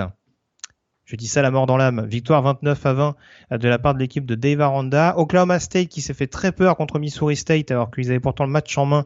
Victoire 23-16 de la part des Cowboys. Et puis on a le succès là aussi très étriqué de Kansas qui marque un touchdown à la dernière minute contre South Dakota, programme de 1AA. Non sans controverse puisqu'on a quand même eu un targeting sanctionnant en fin de match. Pour le moins un peu farfelu. si quand, je peux dire. Kansas n'avait pas gagné un match depuis 2 ans. Donc, oui, voilà, c'est l'enseignement principal qu'on retiendra pour la première de Lance Leipold, l'ancien coach de Buffalo. Mais en tout cas, ouais, c'est pas fabuleux. On passe à la Pac-12 à présent et il y a moult choses à dire. On va peut-être commencer par le Sud tout d'abord parce qu'on s'en est un peu mieux sorti en l'occurrence. On va tout d'abord parler donc de USC qui s'impose largement contre San Jose State, victoire 30-7 avec déjà des bonnes connexions entre Kedon Slovis et Drake London. On a des succès également assez faciles pour Utah, Arizona State et Colorado. Ouais, bonne sortie quand même de Kedon Slovis et Drake London du côté de USC, puisque c'était un match quand même contre le champion de la Mountain West en titre, et ils leur mettent 30-7, donc belle première prestation des Trojans dans cette saison. Ouais, tout à fait. Et Utah a un peu de retard au démarrage, parce qu'il me semble qu'ils étaient menés quand il y a eu la... Ouais, merci il y a eu la pause liée à la météo. Ouais, merci la pause pour les orages, parce qu'effectivement ça partait mal, mais derrière, écoute, on a vu un Charlie Brewer qui a fait une excellente prestation pour son premier match sous le maillot des Utes. Différence d'écart quand même entre Arizona et BYU également lors de la défaite des Wildcats face aux Cougars. Victoire donc 24-16 de BYU avec notamment un touchdown de Tyler Allgeier, leur running back. Et puis également du coup UCLA qui affrontait LSU pour essayer de confirmer la victoire contre Hawaii. Succès 38-27 avec une attaque toujours aussi bien rodée et un Dorian Thompson-Robinson un peu plus convaincant. Bah là, il a été très convaincant. On s'était posé quelques petites questions à son sujet lors du match de Hawaï, face à Hawaï. Là, il a été bien meilleur. Il a parfois même ouvert littéralement la défense de LSU, et on peut en reparler de la défense de LSU. C'est incroyable, quoi. La médiocrité des plaquages. Il y a un touchdown de Dulcich, le Titan, où littéralement il repousse les défenseurs de LSU comme si c'était des joueurs de 14 ans. C'est assez incroyable. Et à plusieurs reprises, j'ai trouvé que les plaquages manquaient d'intensité, ce qui est très très surprenant pour une équipe de la SEC. On l'avait déjà vu l'année dernière et ça se reproduit encore maintenant. Ils ont pas de jeu au sol, LSU, donc c'est encore beaucoup sur Mac Johnson et Keyshawn Boutte. On a revu à peu près les mêmes, on a changé le coaching staff, mais je trouve qu'on a revu à peu près le même type d'équipe de LSU. Ça m'a un peu inquiété, mais si on revient à UCLA, ils ont été convaincants. On voit que l'apport de Zach Charbonnet, le running back, est vraiment essentiel dans le jeu de Chip Kelly. Et tu as raison, Dorian Thompson-Robinson, beaucoup plus en contrôle de la situation dans un gros match qui était diffusé sur Fox donc samedi après-midi, donc il y a eu beaucoup de gens à regarder. Alors Rose Bowl était un peu plus rempli que lors du premier match, et très très belle performance j'ai trouvé de l'équipe en général et particulièrement de Dorian Thompson-Robinson, et c'est la première fois que donc depuis l'arrivée de Chip Kelly que UCLA démarre la saison avec un bilan de 2-0. Peut-être un outsider dans la course au titre dans la division sud finalement, hein. On avait dit en tout cas que cette division elle avait l'air assez excitante sur le papier, peut-être hormis Arizona et Colorado, dont on attendra de voir un petit peu plus que ce qu'on en a vu ce week-end contre Northern Colorado, parce que en l'occurrence j'ai pas donné les victoires, hein, mais Colorado, Arizona State et Utah c'est que des programmes de FCS en face, hein. C'est Northern Colorado, Southern Utah et Weber State, donc on attendra d'avoir une idée un peu plus précise. Par contre, dans l'autre division, il y a quand même des équipes qui ont réussi à se prendre les pieds dans le tapis contre des programmes de FCS. Alors que je retrouve un petit peu toutes les équipes qui ont perdu, puisqu'il y en a moult, hein. En l'occurrence, alors j'ai parlé d'Oregon State notamment tout à l'heure face à Purdue. On a Washington State qui a quand même perdu contre Utah State, l'ogre Utah State, victoire 26-23 des Aggies à la toute dernière seconde. California qui s'incline face à Nevada 22-17. On dira que c'est pas complètement déshonorant, mais la prestation offensive laisse encore à désirer du côté de Cal. Qu'est-ce qu'on a d'autre également? Chercher voir si j'avais un autre match, mais ouais, le pompon, c'est peut-être également pour Washington. Battu à domicile contre Montana. Alors Montana, de mémoire, c'est pas un mauvais programme de FCS en soi, mais pour une équipe qui est classée numéro 20, on a encore une prestation très compliquée de Dylan Morris. Ah, Dylan Morris, ça a été très très compliqué. Alors, il n'était pas aidé parce que si je me trompe pas, les 4 meilleurs receveurs de Washington étaient absents pour ce match. Mais effectivement, on a vu que défensivement, c'est une équipe qui est solide, même s'ils ont craqué sur un dernier drive qui a été parfaitement exécuté par Cam Humphrey, le quarterback donc des Grizzlies de Montana. Mais effectivement, offensivement, c'est une équipe qui a très clairement sous-performé dans ce match et qui subissent, Washington classé 20e subit une humiliation et une terrible désillusion. C'est seulement la 5e fois dans l'histoire qu'une équipe FBS classée s'incline face à une équipe FCS et une équipe de Montana qui effectivement n'a pas joué, ou plus exactement a joué 2 matchs en toute fin de saison de printemps là en 2020, mais qui n'a pas joué sinon depuis 2019. Mais c'est effectivement une place forte de la FCS et ils l'ont encore démontré à l'occasion de ce match avec une belle performance défensive donc des Grizzlies de Montana. Cette victoire donc 13-7 du côté du Husky Stadium. Ouais, j'ai pas retrouvé l'autre équipe, mais bien sûr c'était Stanford qui s'est bien pris les pieds dans le tapis du côté de Kansas State. Oui. Du coup, ça ouvre quand même un boulevard de nouveau à Oregon. Oregon qui n'a pas été totalement rassurant contre Fresno State. Alors, il est revenu en cours de jeu, si je dis pas de bêtises, avec tous les matchs, j'ai tendance à m'en mêler un peu les pinceaux. Mais j'ai la sensation qu'Oregon maîtrisait le match contre Fresno State et qu'après la blessure, on va dire, frayeur avec Kevin Thibodeau, il y a eu un espèce de trou noir dans lequel Fresno State s'est engouffré au point de mener au score. Et on se retrouve avec une victoire d'Oregon au bout du suspense, avec notamment ce touchdown longue distance au sol d'Anthony Brown. On va s'en contenter peut-être du côté d'Oregon, à défaut d'être complètement rassuré après cette première sortie. Ouais, plutôt inquiétant. D'ailleurs, Tyvon Thibodeau, il n'est pas revenu. J'avais un doute, il me semblait l'avoir. Il en a vu ensuite. Il en a vu habillé. Il a pris sa douche et il a vu Natel sur la sideline ensuite. Mais effectivement, écoute, heureusement qu'Anthony Brown a eu cette inspiration parce que sa performance n'a pas été bonne du tout. Je trouvais que voilà. Il y a d'autres quarterbacks qui sont passés par Oregon dernièrement qui ont fait de bien meilleures performances lors de cette première semaine. Allo, Braxton Burmeister. Et écoute, Anthony Brown, plutôt inquiétant, je trouve. Écoute, j'ai du mal à croire que ce soit le leader dont a besoin les Ducks cette saison. Moi qui le connais plutôt bien, puisque je l'ai vu souvent du côté de Boston College, je demande qu'à me tromper pour les fans des Ducks, mais je suis pas très enthousiaste. Voilà, il réussit ce big play au bon moment alors que son équipe est menée, mais je trouve que sa contre-performance est assez notoire. Il va falloir faire bien mieux face à Ohio State le week-end prochain. Ça, c'est sûr, en effet, il va y avoir un match assez couperé à ce niveau-là. On termine avec les équipes du top 25 également. Enfin, on va revenir rapidement sur le Group of 5, mais en tout cas, le top 25, les résultats importants. Coastal Carolina qui se balade contre The Citadel, programme de 1AA, victoire 52-14, avec déjà une attaque déjà bien rodée. On a Cincinnati également qui a fait qu'une bouchée de Miami, Ohio, victoire 49-14. Et je crois que c'est tout au niveau des équipes du top 25. J'essaye de voir rapidement la conférence américaine. 2 événements importants. C'est la défaite de Tulsa, finaliste de conférence l'an dernier, et qui s'incline à domicile contre UC Davis, 19-17. On n'était pas très très optimiste pour les Golden Hurricanes. Je pense pas que ça a changé pour toi après cette sortie. Et UCF qui a eu beaucoup de mal en première mi-temps, notamment contre Boise State, mené au score pendant une large partie de la rencontre et qui s'impose au bout du suspense 36-31, comme souvent grâce à un bon Dylan Gabriel avec une interception un peu farfelue d'Angbeckmeyer en fin de match. Ouais. Mais première victoire quand même pour Gus Malzahn, elle est importante. Ouais, tout n'est pas au fixe encore du côté de Central Florida. Non, mais c'est une victoire importante qui pourrait aussi compter pas mal en fin de saison. Voilà. Au passage, on a également la victoire de Memphis contre Nicole, si on prend les programmes importants. Et SMU également, qui s'est imposé assez largement contre Abilene Christian. Programme de 1AA, victoire 56-9. Il me semblait pas avoir vu de stade pour Junior AO. Je peux pas dire de bêtises. Non, tout à fait. J'ai pas vu ça non plus. Au niveau des autres programmes, dans la Mountain West, pas grand chose à dire. Peut-être quand même la défaite de Colorado State à domicile contre South Dakota State. Ça, c'est pas une surprise. Le programme de FCS qui était finaliste l'an dernier, ou j'ai une bêtise? Qui a battu San Houston State? C'était South Dakota State, oui. C'est ça, ouais. C'est bien ce qui me semble. Ouais. Donc, victoire du peut-être en Colorado State.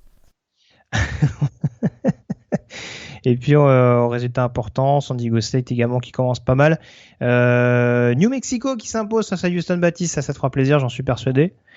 Et puis on a UNLV également qui commence par une défaite contre Eastern Washington, autre programme important de 1AA. après prolongation. Dans la Sunbelt, Appalachian State qui s'impose contre East Carolina pour bien commencer sa campagne. On a Arkansas State également qui s'impose, sauf Alabama qui démarre bien contre Southern Miss. On a également Georgia State qui a pris très très cher lors de sa réception face à Army, avec même des passes de touchdown de la part d'Army. J'en reviens toujours pas. J'ai eu beaucoup de mal à m'en remettre. Dans la MAC, pas beaucoup de sensations en soi. On a la victoire de Toledo qui commence bien sa saison. Eastern Michigan, Buffalo, Ball State, pas d'autres grosses surprises hormis les équipes dont on a parlé tout à l'heure. Et puis pour terminer, donc la conférence USA, large victoire de UAB. On a également la large victoire de Marshall du côté de Navy. Victoire très importante de la part de Marshall, surtout qu'il y a 2 interceptions pour Grant Wells dans le lot. Donc c'est dire à quel point Marshall semblait au-dessus du lot, ou en tout cas comment faut s'inquiéter pour Navy de nouveau cette saison, quand on sait qu'ils sortent d'une campagne un petit peu compliquée en l'occurrence. Puis je crois qu'on a fait à peu près le tour. Est-ce que tu peux nous donner tes 3 matchs, Morgan? T'as pas parlé de Bailey Zappi qui fait encore 7 touchdowns pour Western Kentucky quand même. Bon, c'était Tennessee Martin en face, mais écoute, cette attaque de Western Kentucky, les Hilltoppers s'annonce assez explosive cette année. Je vous invite à regarder des matchs de Western Kentucky si vous aimez l'attaque. Mais 3 matchs pour cette semaine. Bon, on va commencer Florida State Notre-Dame, évidemment. Gros match de ce dimanche soir. UCLA LSU. Très bon match, spectaculaire, grosse ambiance au Rose Bowl. Et puis le comeback de UCF face à Boise State, par exemple. Alors, si vous aimez les gros duels intenses défensifs, Clemson, Georgia et Wisconsin, Penn State, à ne pas manquer, évidemment. Ouais, je rejoins globalement ce que t'as dit. L'Oklahoma Tulane était pas mal. Et j'ai bien aimé le Maryland West Virginia aussi. Donc pour ceux que ça intéresse, en l'occurrence, il y a un peu moins de star power, mais il y a quand même de quoi faire.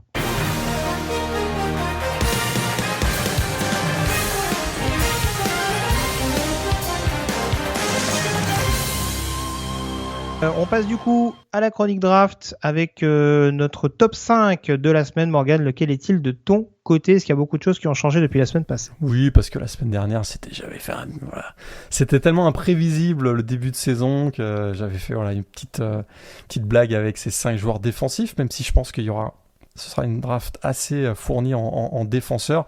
Alors, mon top 5, j'ai laissé Kayvon Thibodeau, numéro 1. C'est vrai qu'il a été le peu qu'on a vu, l'échantillon qu'on a vu, on a vu que c'était un joueur ultra intense, ultra physique, ultra athlétique.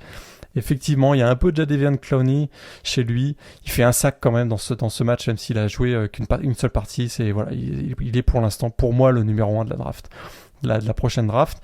Malgré la défaite, Derek Stingley, le cornerback de LSU, je le laisse numéro 2. Ça n'a pas été un très bon match, 2 plaquages, 1 pour perdre quand même. Il a été chercher le running back adverse dans le backfield offensif. C'est tellement un joueur dominant athlétiquement que malgré ses contre-performances de ces derniers mois, je pense que ce sera au niveau de la NFL, ça restera un joueur essentiel. Petit changement dans mon classement maintenant. Chris Olave, receveur de Ohio State. Il a été bon contre Minnesota. C'est un joueur vraiment grosse vitesse, des bonnes mains. 4 réceptions, 117 yards, 2 TD contre Minnesota. Je le rentre dans mon top 3. Ce sera un joueur qu'il faudra absolument surveiller dans la prochaine draft. Kyle Hamilton, hier soir, face à Florida State, 2 interceptions. La deuxième, elle est magistrale. Je ne sais pas si tu l'as vu, mais ce sideline to sideline, ça démontre c'est son intelligence de jeu, sa très bonne lecture du jeu, parce qu'effectivement, comme tu l'as dit tout à l'heure, lui-même il avait compris que la passe de Jordan Travis, il savait où ça allait s'en aller. Il a changé de direction, il a été chercher le ballon, ça a été très spectaculaire. On voit que c'est un joueur qui a un gros IQ football. Et je le mets dans mon top 5. Kyle Hamilton, le safety de Notre-Dame. Et puis je fais rentrer... Il n'y a pas de joueur d'Alabama, mais qu'est-ce qui se passe, Morgan? Oui, j'en mets un joueur d'Alabama. Evan Neal, le offensive tackle, un bloqueur ultra massif, belle mobilité, belle vitesse, très efficace... quand il faut bloquer off the edge, comme on dit. Écoute, il succède à Alex Leatherwood dans le poste de left tackle et il fait très très bien pour l'instant. Écoute, c'est le meilleur ami de Bryce Young. Très clairement, je le mets numéro 5 de mon top 5 de la draft NFL. Alors, je croyais que c'était Cameron Latou Qui touche un, touche un ballon, il fait touchdown. C'est vrai qu'il a été bon, le Titan du Crimson Tide, c'est vrai. Mais je le mets pas dans mon top 5. Très bien. Alors, mon top 5, en numéro 1, je ne peux pas changer. J'ai mis Kyle Hamilton la semaine dernière. C'est difficile de le mettre plus bas avec ses 2 interceptions du week-end. Derrière, c'est un peu plus délicat. Je mettrais Evan Neal en numéro 2. Parce que, en effet, c'est celui qui a dégagé, je trouve, le plus d'assurance dans ce qu'il avait à faire ce week-end. Alors que, malgré tout, en face, il y avait quand même il y avait, je persiste, il y avait quand même une certaine adversité, même si encore une fois le niveau d'Alabama était ce qu'il était. En numéro 3, en effet, je vais pas être trop sévère avec Evan Thibodeau, qui a pas non plus joué toute la rencontre. Je le laisse bien entendu dans mon top 5. En numéro 4, DeMarvin Leal, defensive lineman de Texas A&M, qui a fait le minimum syndical, on dira, contre Kent State, mais qui a quand même enregistré un sac au passage. Donc voilà, ça augure en tout cas d'une bonne saison pour cette campagne de la part du pass rusher des Aggies. Et en numéro 5, j'ai beaucoup hésité, mais je vais faire plaisir à ton camarade de bromance, Morgan, à savoir Monsieur Victor Roulier. Un jour du ciel. Ah non. Ah non. Je suis pas sûr qu'il y restera tout au long de la saison, mais vu la débâcle actuellement des quarterbacks, surtout à l'issue de cette première semaine, j'ai beaucoup hésité. Je vais y aller avec Carson Strong, numéro 5, quarterback de Nevada. J'ai encore quelques réserves sur ce joueur, mais malgré tout, ils sortent quand même d'un match face à California. On peut être très critique sur le niveau offensif de l'équipe. S'il y a bien un secteur où California est solide, c'est en défense. Même si on rappelle qu'il y a quelques problèmes sur la ligne défensive avec notamment des blessures. Et je trouve que notamment dans les moments les plus importants, les moments clutch, Carson Strong a élevé le niveau de jeu pour permettre à Nevada de repasser devant et d'aller assurer la victoire. Donc voilà, ça me paraît important, surtout avec des prestations extrêmement décevantes, notamment de Spencer Rattler et de Sam Howell, de mettre peut-être ce quarterback-là en avant. J'ai hésité avec Desmond Ridder également de Cincinnati, mais à mon sens, c'était encore plus symbolique, encore plus symptomatique d'aller gagner à California que de mettre une rouste à Miami, Ohio. Donc c'est plus dans ce sens-là que je mets dans le top 5. Vas-y.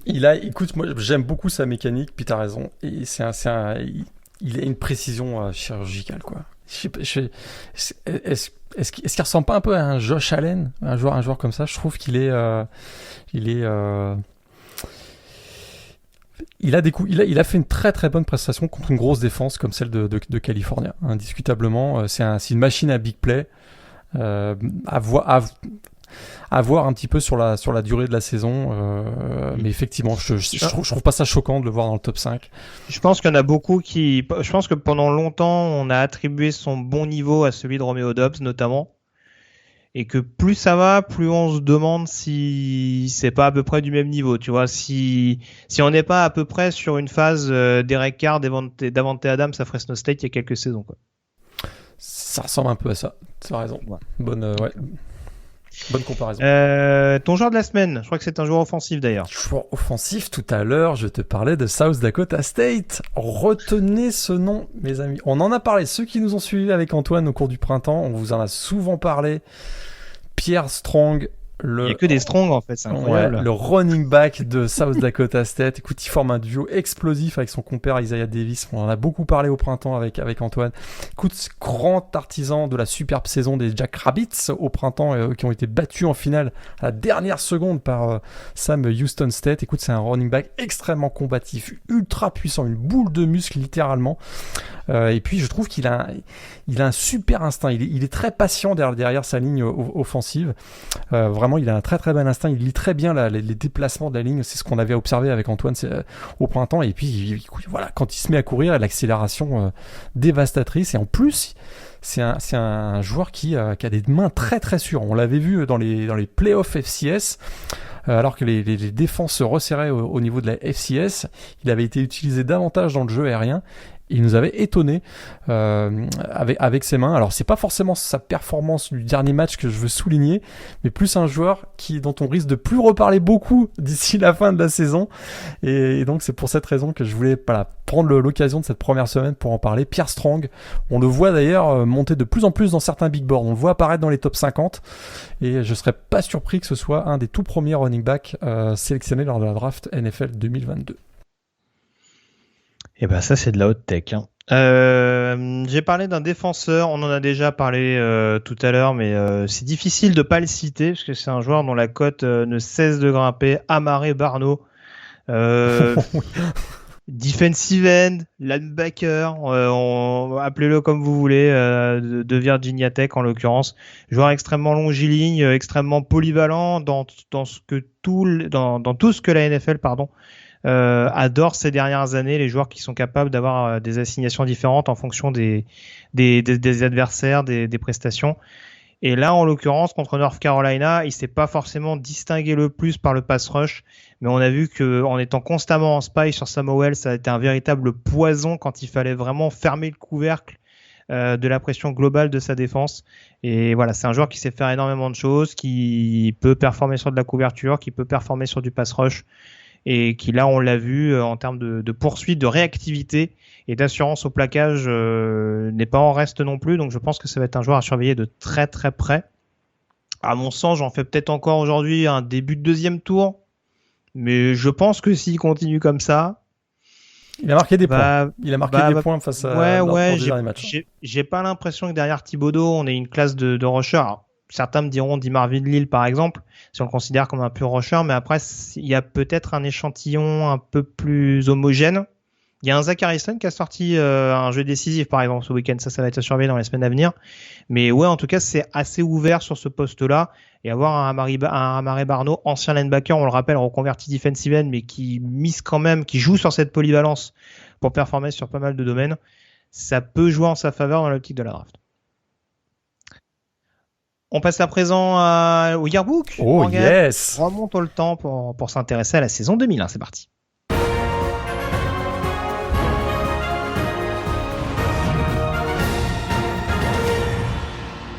On rappelle qu'on avait quitté donc cette chronique yearbook, Morgan, par la saison 2000, avec notamment le retour au premier plan des Oklahoma Sooners coachés par Bob Stoops et leur victoire notamment face à Florida State en finale nationale. On se retrouve donc en 2001 pour redémarrer en tout cas ce yearbook, et on va s'intéresser notamment, je vais essayer de retrouver mes notes tout de suite que j'avais perdu, avec le top 5 de la saison.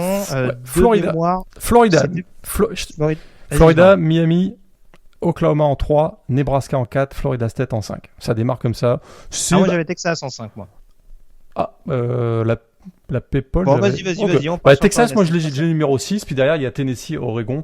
C'est à peu près les 8 programmes qui partent favoris pour cette saison 2001.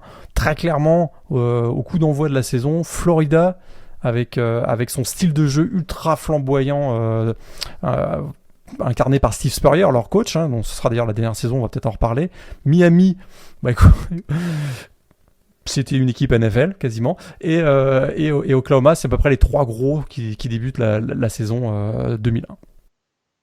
Ouais, c'est ça. Et pour le coup, c'est vrai qu'on en parlait un petit peu en off. Il y avait ce questionnement justement entre Florida et Miami en numéro 1, sachant que Miami a reçu 33 votes pour le poste de numéro 1. Alors je sais pas par qui ils n'étaient pas très bien classés, mais en l'occurrence, on a quand même mis les Gators devant, et on va se rendre compte, de par ce que t'expliquais, à savoir le fait que les Hurricanes étaient quand même extrêmement fournis en talent, on va se rendre compte très rapidement que Miami va être seul au monde, parce qu'il va y avoir beaucoup d'équipes qui vont se manger les unes les autres, et les Hurricanes vont survoler cette saison de bout en bout. Battant au passage des équipes classées comme Florida State, Syracuse, Washington. Donc vraiment, puis ça a été plus la saison. Une rouste à Florida State, c'est quoi, c'est 49-14 je crois le score. C'est pas la meilleure saison des Seminoles, mais c'était assez convaincant. Ouais. C'est très très. Puis plus la saison avance, plus les joueurs au gros potentiel commencent à à jouer justement au niveau de ce potentiel. On parle des Ken Dorsey, notamment au poste de quarterback, a eu litanie interminable de running back, les Clinton Portis, Frank Gore, Willis McGahee, Najee Davenport. Oui, hein, ces joueurs étaient dans la même équipe. On n'a pas parlé des défenseurs encore, ni de Andre Johnson hein, au poste de receveur. Donc voilà, c'est vraiment du star power à la base, mais fallait-il qu'il soit efficace collectivement? Et puis c'est ce qui se construit tout au long de la saison. Et assez rapidement, on comprend que 5-0, 6-0, 7-0, ils se dirigent vers une saison invaincue. C'est exactement ce qui va se passer. Il y a un seul match vraiment dans la saison où ils sont en difficulté, c'est à Virginia Tech, leur principal adversaire de Big East, où du coup éventuellement les Hokies ont l'occasion de recolle à 2 points et on le drive pour éventuellement aller chercher la victoire. Et c'est là qu'Ed Reed réussit l'interception pour valider la victoire 26 à 24. Et c'est vrai qu'on va y revenir, mais la question de la finale nationale, c'était pas de savoir qui allait affronter qui, c'est de savoir qui allait jouer Miami. Tout à fait. Et ça a été, tout s'est joué dans les 3 dernières semaines parce que ça a été comme un espèce de jeu de domino. Même si au final, il y a une grosse controverse. En ce sens. Juste en rappel, Miami, donc coaché par Larry Coker, hein, qui a pris la suite de Bud Davis. Exact. Voilà, qui est parti du côté de la NFL chez les Cleveland Browns.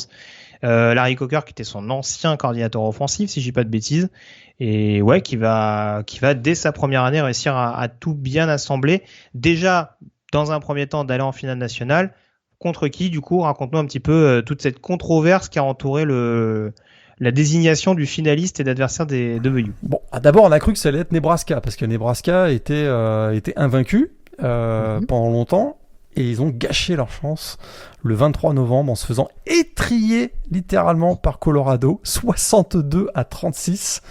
Alors là, du coup, Nebraska, on se disait, on n'y croyait plus beaucoup. Ça faisait quand même tâche sur leur CV, cette lourde défaite. Du coup, on pensait plutôt à Oklahoma. Eh ben non, parce que Oklahoma se fait surprendre pour l'une des rares fois par Oklahoma State, le petit frère, lors du Bedlam Game. Alors du coup, Oklahoma sort du tableau. Là aussi, on se dit, du coup, la semaine suivante, ça va plutôt être Florida qui a un gros match face à Tennessee, une grosse rivalité. On se dit, une belle victoire de Florida, de Steve Spurrier, ça va placer les Gators comme des favoris pour aller jouer une finale terrible contre Miami, le voisin. Eh ben non, ils perdent contre les Volunteers 34-32. Puis c'est Texas aussi qui avait une voie royale qui chute en finale de la Big 12 face à Colorado. Du coup, Colorado d'ailleurs, si vous avez bien suivi, ils viennent de battre Nebraska qui était invaincu, ils viennent de battre Texas à une défaite. Là, on se dit, Colorado, plutôt une grosse équipe. On va voir que ça va pas se passer aussi bien que ça pour eux. Mais il y avait Tennessee aussi qui devenait un peu favori pour rejoindre Miami en finale du BCS. Eh ben non. Tennessee avait perdu trop de force face aux Gators dans ce fameux match dont je viens de vous parler. Et ils se retrouvent battus par LSU en finale de la SEC. Du coup, on savait pas trop comment ça allait se passer. Et souvenez-vous, à l'époque, il n'y a pas de comité comme c'est le cas actuellement. Ce sont les calculs par ordinateur. On est en mode BCS. Et qu'est-ce que nous sortent les ordinateurs? Nebraska.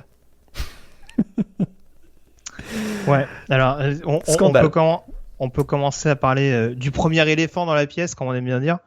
Quid d'Oregon? Alors, ils remportent la Pac-10 cette année-là de manière extrêmement convaincante. Derrière leur quarterback Joey Harrington, il n'y a qu'une seule défaite dans la saison, je crois que c'est contre Stanford, à domicile. Alors, je sais pas, c'est pour ça que je voulais te poser la question. Je sais pas à quel point, à quel degré l'importance du Rose Bowl est rentrée en considération. Le fait que forcément il fallait que le gagnant de la Pac-10 soit éventuellement au rendez-vous du côté de Pasadena. Mais ça paraît quand même a priori sur le papier l'équipe qui avait le plus de chances, en tout cas le meilleur CV pour éventuellement aller affronter Miami en finale. Tout à fait. Il leur manquait on est en mode BCS, donc on est en mode il faut avoir des victoires références. C'est dans l'algorithme. Après la Pac-10 est assez relevée cette année-là, parce que du coup je parlais de Stanford qui a des bons résultats, il y a Washington State qui fait une bonne saison, UCLA également. Justement, Washington State, le fait tout s'est joué sur, on n'en a pas parlé, mais 2001, c'est quand même l'année des attentats terroristes donc sur New York. La semaine 3 a été quasiment annulée. Et ça a un impact sur l'issue de la saison. Pourquoi ? Parce qu'en semaine 3, il y a un certain Washington State-Colorado. Et ce match n'a pas été reprogrammé. Et ça a joué en défaveur de Oregon dans le calcul de l'algorithme. Pourquoi ? Parce que Oregon avait besoin d'une grosse victoire face à une équipe classée. C'était le cas de Washington State. Et ça aurait donné encore plus de poids à cette victoire d'Oregon face à Washington State si Washington State avait par exemple battu Colorado lors de ce match qui aurait pu être reprogrammé. Et c'est ce qui manque à Oregon. C'est voilà, il a manqué très très peu de points d'ailleurs à Oregon pour aller détrôner Nebraska, mais il manque cette victoire face à une équipe classée. Et ce qui a fait dire à Mike Bellotti, le coach des Ducks de l'époque, il a qualifié le système BCS de cancer. Écoute, ça a duré encore quelques années malgré tout.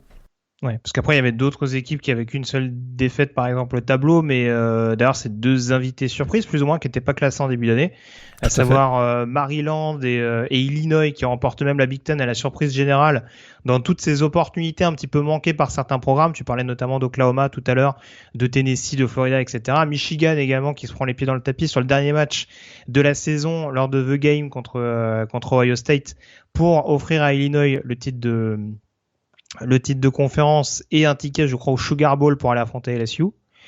Et en l'occurrence, ouais, c'est vrai que ces équipes-là, de par le CV, de par le calendrier qu'ils ont eu, ça faisait un peu léger, je pense, par rapport à Nebraska, par exemple, qui, pour situer l'événement, avait mis fin à la série d'invincibilité d'Oklahoma, avant Oklahoma State du coup, qui était de 18 victoires consécutives.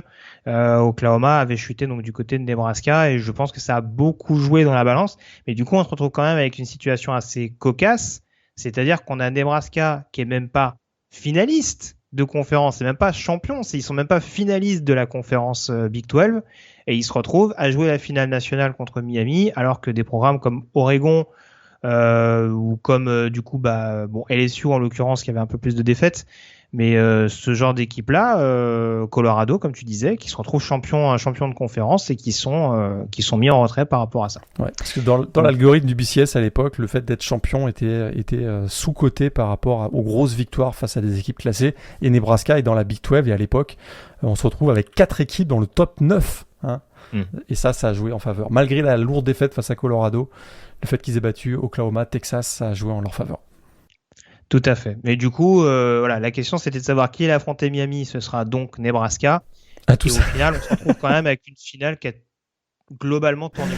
Tout ça pour se faire torcher par Miami au Rose Bowl. Effectivement, une victoire 36-17. Il n'y a pas eu de match. C'était la 100e édition d'ailleurs du Grand Daddy of them all à l'époque. C'était la première fois depuis 1946 qu'il y avait un Rose Bowl sans affrontement Big Ten, Pac-10. Oui, c'était la Pac-10 à l'époque, pas la Pac-12. Et écoute, les Hurricanes ont été tout simplement trop forts. 22 victoires consécutives. Début de match catastrophique pour Nebraska. Il y a un fumble de Eric Crouch. Puis derrière, ça a été l'avalanche très très vite. Un touchdown sur réception d'Andre Johnson. Touchdown au sol de Clinton Portis. Il y a un pick six. Jeremy Shockey, le tight end des Hurricanes, réussit un touchdown. On est à 27-0. Ça a été une horreur cette finale pour Nebraska. Ouais. Et donc, 5e titre national pour Miami. Le premier remontait à 1983. Le premier depuis 1991. Et donc, on l'a dit tout à l'heure, Larry Coker, champion dès sa première saison. Il succède à ce registre à qui ? Dennis Erickson, qui avait fait la même chose à Miami en 1989. Comme quoi, c'est trop facile en fait. Trop facile. Du côté de Nebraska, on va quand même se consoler avec le Heisman Trophy, qui est donc remis à Eric Crouch. Alors, quarterback, mais un peu couteau suisse, puisque je parlais du match contre Oklahoma. Le touchdown de la victoire est inscrit par Eric Crouch, qui était à ce moment-là receveur et qui sera d'ailleurs receveur en NFL. Et effectivement, et puis écoute, Nebraska, c'est à l'époque, c'est Eric Crouch quasiment l'attaque, parce qu'il fait à peu près tout. Il n'est pas beaucoup aidé par le jeu au sol, il n'est pas beaucoup aidé par ses receveurs. C'est un joueur un peu atypique, mais qui a transporté son équipe jusqu'en finale. Et ça s'est joué à pas grand-chose avec Rex Grossman. Alors Rex Grossman, oui, on l'a connu avec une carrière NFL. Il a quand même joué un Super Bowl, mais c'est vrai ça a été un peu chancelant, mais il incarnait tellement tellement cette attaque flamboyante des Gators que c'était complètement justifié qu'il soit candidat au S-Man. Ken Dorsey le quarterback de Miami, finit 3e. Joe Harrington, le quarterback d'Oregon, finit 4e. Et on a un 5e quarterback qui finit 5e, donc Derek Carr de Fresno State. Donc voilà, Eric Crouch. Oui, parce que Fresno fait une très très bonne saison. Oui, très belle saison. Il y a pas mal de plus petits programmes, en effet, notamment symbolisés par leur quarterback. Je crois qu'on en avait déjà parlé, mais David Garrard à East Carolina, Byron Leftwich à Marshall, et en effet David Carr à Fresno State, qui ont été des équipes qu'il fallait jamais prendre à la légère. Il me semble que Fresno, ils vont gagner à Wisconsin. Enfin, ils réussissent quelques coups de force lors de cette saison-là. Donc voilà, c'est pas anodin cette nomination de David Carr dans le quintet. Et au passage, du coup, Eric Crouch qui devient le premier joueur de Nebraska Eastman Trophy depuis Mike Rosier en 1983. Voilà pour la précision. Grosse page coaching, puisque du coup cette saison 2001, tu commençais à en parler un petit peu. Ça symbolise aussi, au-delà de l'arrivée dans le 21e siècle, ça symbolise du coup le vent nouveau du coaching staff, avec pas mal de visages qu'on connaît désormais assez bien. Et qui vont effectivement avoir de longues carrières, de belles carrières, parfois pour certains couronnés par des titres de champion. Alors on a, dans l'ordre, on a Urban Meyer qui arrive à Bowling Green. Alors il ne sera pas champion avec Bowling Green, mais c'est le début de sa carrière de coaching, lui qui était coach des receveurs à Notre-Dame. Et on a Mark Richt qui arrive à Georgia. On en a parlé, Larry Coker à Miami. Gary Pinkel qui arrive à Missouri, qui va avoir une super belle carrière avec les Tigers. Jim Tressel, Ohio State. Un certain Les Miles arrive à Oklahoma State. Greg Schiano déjà à Rutgers. Pete Carroll à USC quand même, et puis Rich Rodriguez à West Virginia qui va avoir un certain nombre de succès quelques années plus tard, notamment avec Pat White au poste de running back, c'est méchant, du quarterback. Mais ouais, pas mal de turnover assez important. Tu voulais peut-être terminer justement sur les coachs avec Steve Spurrier, t'en as un petit peu parlé tout à l'heure, et Joe Paterno également qui rentre dans l'histoire. Oui, c'est la dernière saison de Steve Spurrier, sa 12e saison du côté de Gainesville avec les Gators de Florida. Il finit sa carrière avec 122 victoires, 6 titres de SEC, un titre national. Et écoute, ça se termine même plutôt bien pour lui puisqu'il gagne l'Orange Bowl face à Maryland 56-23, toujours avec cette attaque explosive. Il va filer du côté des Redskins. Il sera remplacé par Ron Zook, au passage, qui était coordinateur défensif des Saints en NFL. Tout à fait, Ron Zook qui va lui succéder. Puis du côté des coachs, on a Joe Paterno, pas une très grande saison pour les Nittany Lions cette année-là. Ils ont notamment démarré 0-4. Mais le coach de légende remporte sa 324e victoire en carrière lors d'un upset 29-27 contre Ohio State, battant ainsi le record donc, de Bear Bryant, le fameux coach légendaire d'Alabama. Il est à ce moment-là, Joe Pa, le coach qui a gagné le plus de matchs en FBS, parmi l'élite. Il finira d'ailleurs la saison avec 327 victoires. Mais attention, il y a Bobby Bowden qui remonte progressivement. Il en est à 323 à la fin de la saison. Et d'ailleurs, ces deux-là vont se tirer la bourre pendant toute la décennie 2000. Tout à fait. Tu veux en parler absolument. La draft 2002. Tu n'as pas réussi à endormir de par tous les flashs que tu as pris en pleine tête en voyant cette qualité globale. Que retiens-tu de cette classe ? C'est pas la meilleure draft, on va dire. C'est un euphémisme. Ouais. Pourtant, il y a beaucoup de joueurs de Miami. Il y a 5 joueurs de Miami qui vont être draftés au premier tour. Alors, je peux les citer. Bryant McKinney, le offensive tackle qui sera drafté par les Vikings. On va avoir, que je me trompe pas, Jeremy Shockey, bien sûr, le Titan, drafté par les Giants. On va avoir Philip Buchanan, cornerback, drafté par les Raiders d'Oakland. Et j'en ai oublié. Alors attends, que je retrouve la liste. Philip Buchanan, après Philip Buchanan, il y a Ed Reed, bien sûr, par les Ravens, le Hall of Famer, drafté 24e. Mike Rumph, qui fera une carrière moins bonne du côté des 49ers, mais voilà, ce sont donc les 5 joueurs de Miami qui ont été draftés au premier tour. Un premier tour où on a David Carr, j'ai dit Derek Carr d'ailleurs tout à l'heure, mais c'est bien sûr David Carr, donc le quarterback de Fresno qui sort en numéro 1, drafté par les Houston Texans. Les quarterbacks du premier tour, il suffit de se baisser, c'est une régalade. On a donc David Carr, premier choix aux Houston Texans, pour le premier choix de l'histoire dans la vraie draft NFL pour Houston, parce qu'on rappelle qu'il y avait la fameuse draft, je sais plus comment ils appellent ça, mais celle où tu peux choisir des joueurs dans les équipes adverses, mais bref, celle-là en tout cas. Expansion draft, non, c'est pas ça. Merci, c'est ça, c'est la draft d'expansion. Donc premier choix donc des Texans dans l'histoire. En numéro 3, donc Joe Harrington, le quarterback d'Oregon qui a atterri à Détroit. Ça va pas très très bien se passer, hein. Joe Harrington qui a pu été célèbre en NFL en tant que backup, en l'occurrence. Et le 32e choix, Patrick Ramsey, quarterback de Tulane qui atterrit à Washington, qui va donc retrouver bientôt Steve Spurrier. Et en effet, ça s'est pas très très bien passé pour lui non plus. J'ai pas besoin d'en dire plus. Bah ouais, non, j'essaie de voir rapide. Il y a pas de quarterback, il y a pas de quarterback qui arrive rapidement après. David Garrard, important qui revient après. Bah, David Garrard, c'est 4e tour. Il y a un nom qu'on connaissait encore il y a pas si longtemps que ça, c'est Josh McCown, hein. Oui, quarterback de Sam Houston State à l'époque, qui était drafté par les Cardinals. Et c'est vrai qu'en effet, je suis quand même étonné que David Garrard soit descendu aussi bas, hein, vu les bonnes prestations qu'il faisait avec East Carolina. Mais, ouais, c'est vrai que c'était pas très très fameux. Ken Dorsey, je crois, il est drafté très très bas, hein. Ça va être 5e ou 6e tour. Ouais, il drafté après Randy Fassani, le quarterback de Stanford. Tout à fait. Écoute, il faut ce qu'il faut, hein. Ouais, c'est assez étonnant en l'occurrence, mais c'est vrai que globalement, c'est ce que tu disais, il y a quand même assez peu de star power, un Hall of Famer au premier tour, enfin ouais, en l'occurrence qui est Reed, très très peu de pro bowlers. On peut éventuellement citer en effet Julius Peppers, Jeremy Shockey quand même, Dwight Freeney, qui ont eu des carrières intéressantes, mais ça reste assez mince malgré tout en termes de talent.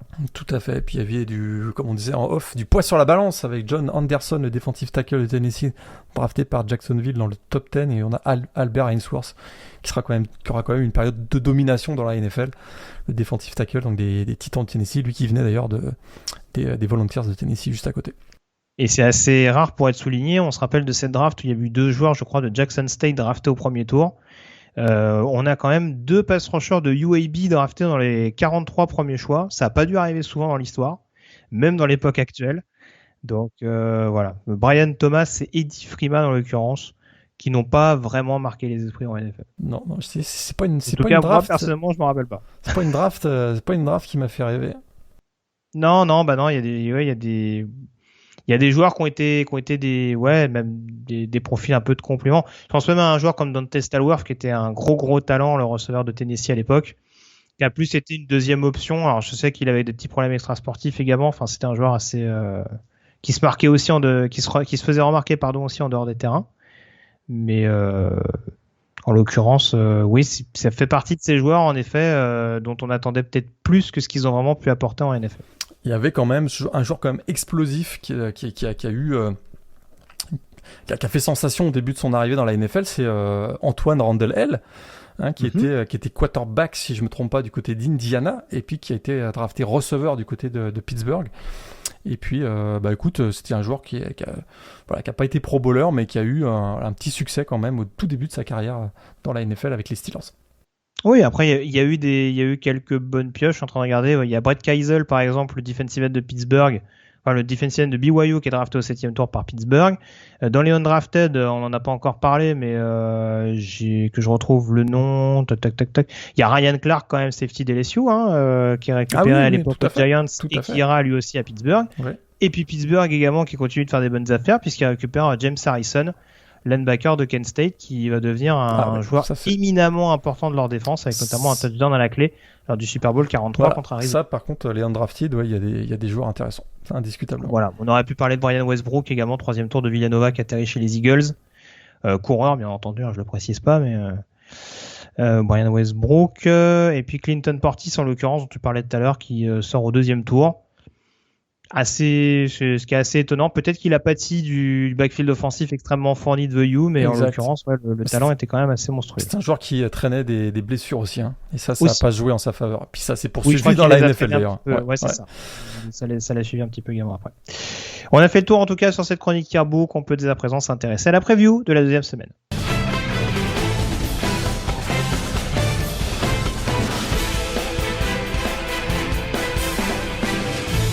Trois matchs importants au programme, Morgan, avec notamment quelques derbies. Alors on va commencer, ça s'en est pas un, mais par le Ohio State-Oregon. 2 équipes qui doivent, entre guillemets, se rassurer un peu plus. notamment défensivement, j'ai envie de dire. Enfin, en tout cas, gérer peut-être un petit peu mieux les temps faibles, parce qu'en première semaine, ils nous ont pas énormément rassurés. Confrontation donc entre CJ Stroud et Anthony Brown. Alors, comment dire ça? Tu ciblais tout à l'heure les points faibles, notamment des Buckeyes, à savoir la défense contre la passe. C'est pas forcément là que tu vois Oregon les attaquer du coup. Bah non, du coup, je pense que vraiment la clé du match, ça va être l'explosivité de l'attaque d'Ohio State contre ce qui, quand même, a encore la réputation d'être une grosse défense d'Oregon, avec beaucoup de joueurs extrêmement talentueux. Je pense que ça va se jouer ici, indiscutablement. On avait un très bon Justin Flo au passage. Justin Flo, c'est chargé aussi des backfields défensifs avec des Michael Wright, ce genre de joueurs aussi du côté d'Oregon. Donc là, je pense que ça va être la clé du match. Si la défense d'Oregon parvient à garder le score bas, ils ont des armes, notamment dans le jeu au sol. On n'en a pas parlé tout à l'heure, mais il y a le retour de CJ Verdell, Trace Dye qui est là. Anthony Brown est capable de gagner des jeux au sol. S'ils sont capables de limiter vraiment le nombre de points, si ça se transforme en shutout, je pense qu'ils n'ont aucune chance. Si le score reste entre 20 et 30 points, ils peuvent créer une surprise. Je vais être très transparent avec toi, je n'y crois absolument pas. Moi, je t'avoue, c'est vrai que j'ai ciblé la défense contre la passe parce que tu en as parlé tout à l'heure. Moi, j'avoue que c'est sûr que le match-up principal que tu en as parlé, c'est en effet la manière dont le run-stop d'Ohio State va réussir à se comporter. Parce que mine de rien, avec tout le talent qu'a Mohamed Ibrahim, j'en parlais tout à l'heure, face à une attaque qui restait quand même globalement prévisible, ils n'ont jamais vraiment réussi à trouver la clé, hormis la blessure bien sûr, pour stopper Ibrahim à terme. Et je me dis que là, en effet, qu'un backfield offensif extrêmement fourni, qui mine de rien a produit, il y a pas mal de touchés, il y a pas mal de portées pour Brown, Dye et Verdell, et ça a été assez productif globalement. Donc je me dis, même s'il peut y avoir quelques lacunes dans le domaine aérien, voilà, je te rejoins. C'est sûr que ça va être le point important sur lequel Oregon va devoir miser pour vraiment y croire jusqu'au bout, parce que c'est sûr qu'avec un jeu au sol cadenassé, ça va être beaucoup plus compliqué. Et en effet, je suis pas forcément plus serein que toi sans vendre les pronostics de tout à l'heure. Les deux autres matchs importants, c'est Iowa State qui reçoit Iowa. Deux équipes donc qui ont remporté leur première rencontre de la saison. Et puis on a également BYU contre Utah. Là aussi, deux équipes invaincues. Qu'est-ce qui attire plus particulièrement ta curiosité? J'imagine que le match entre les Cyclones et les Hawkeyes va t'intéresser de près. C'est toujours du grand what the fuck ce match. Ça c'est le El Clasico. Si vous avez jamais vu ça, pour ceux qui commencent à suivre le college football, je vous invite. L'ambiance va être assez électrique du côté de Ames samedi prochain.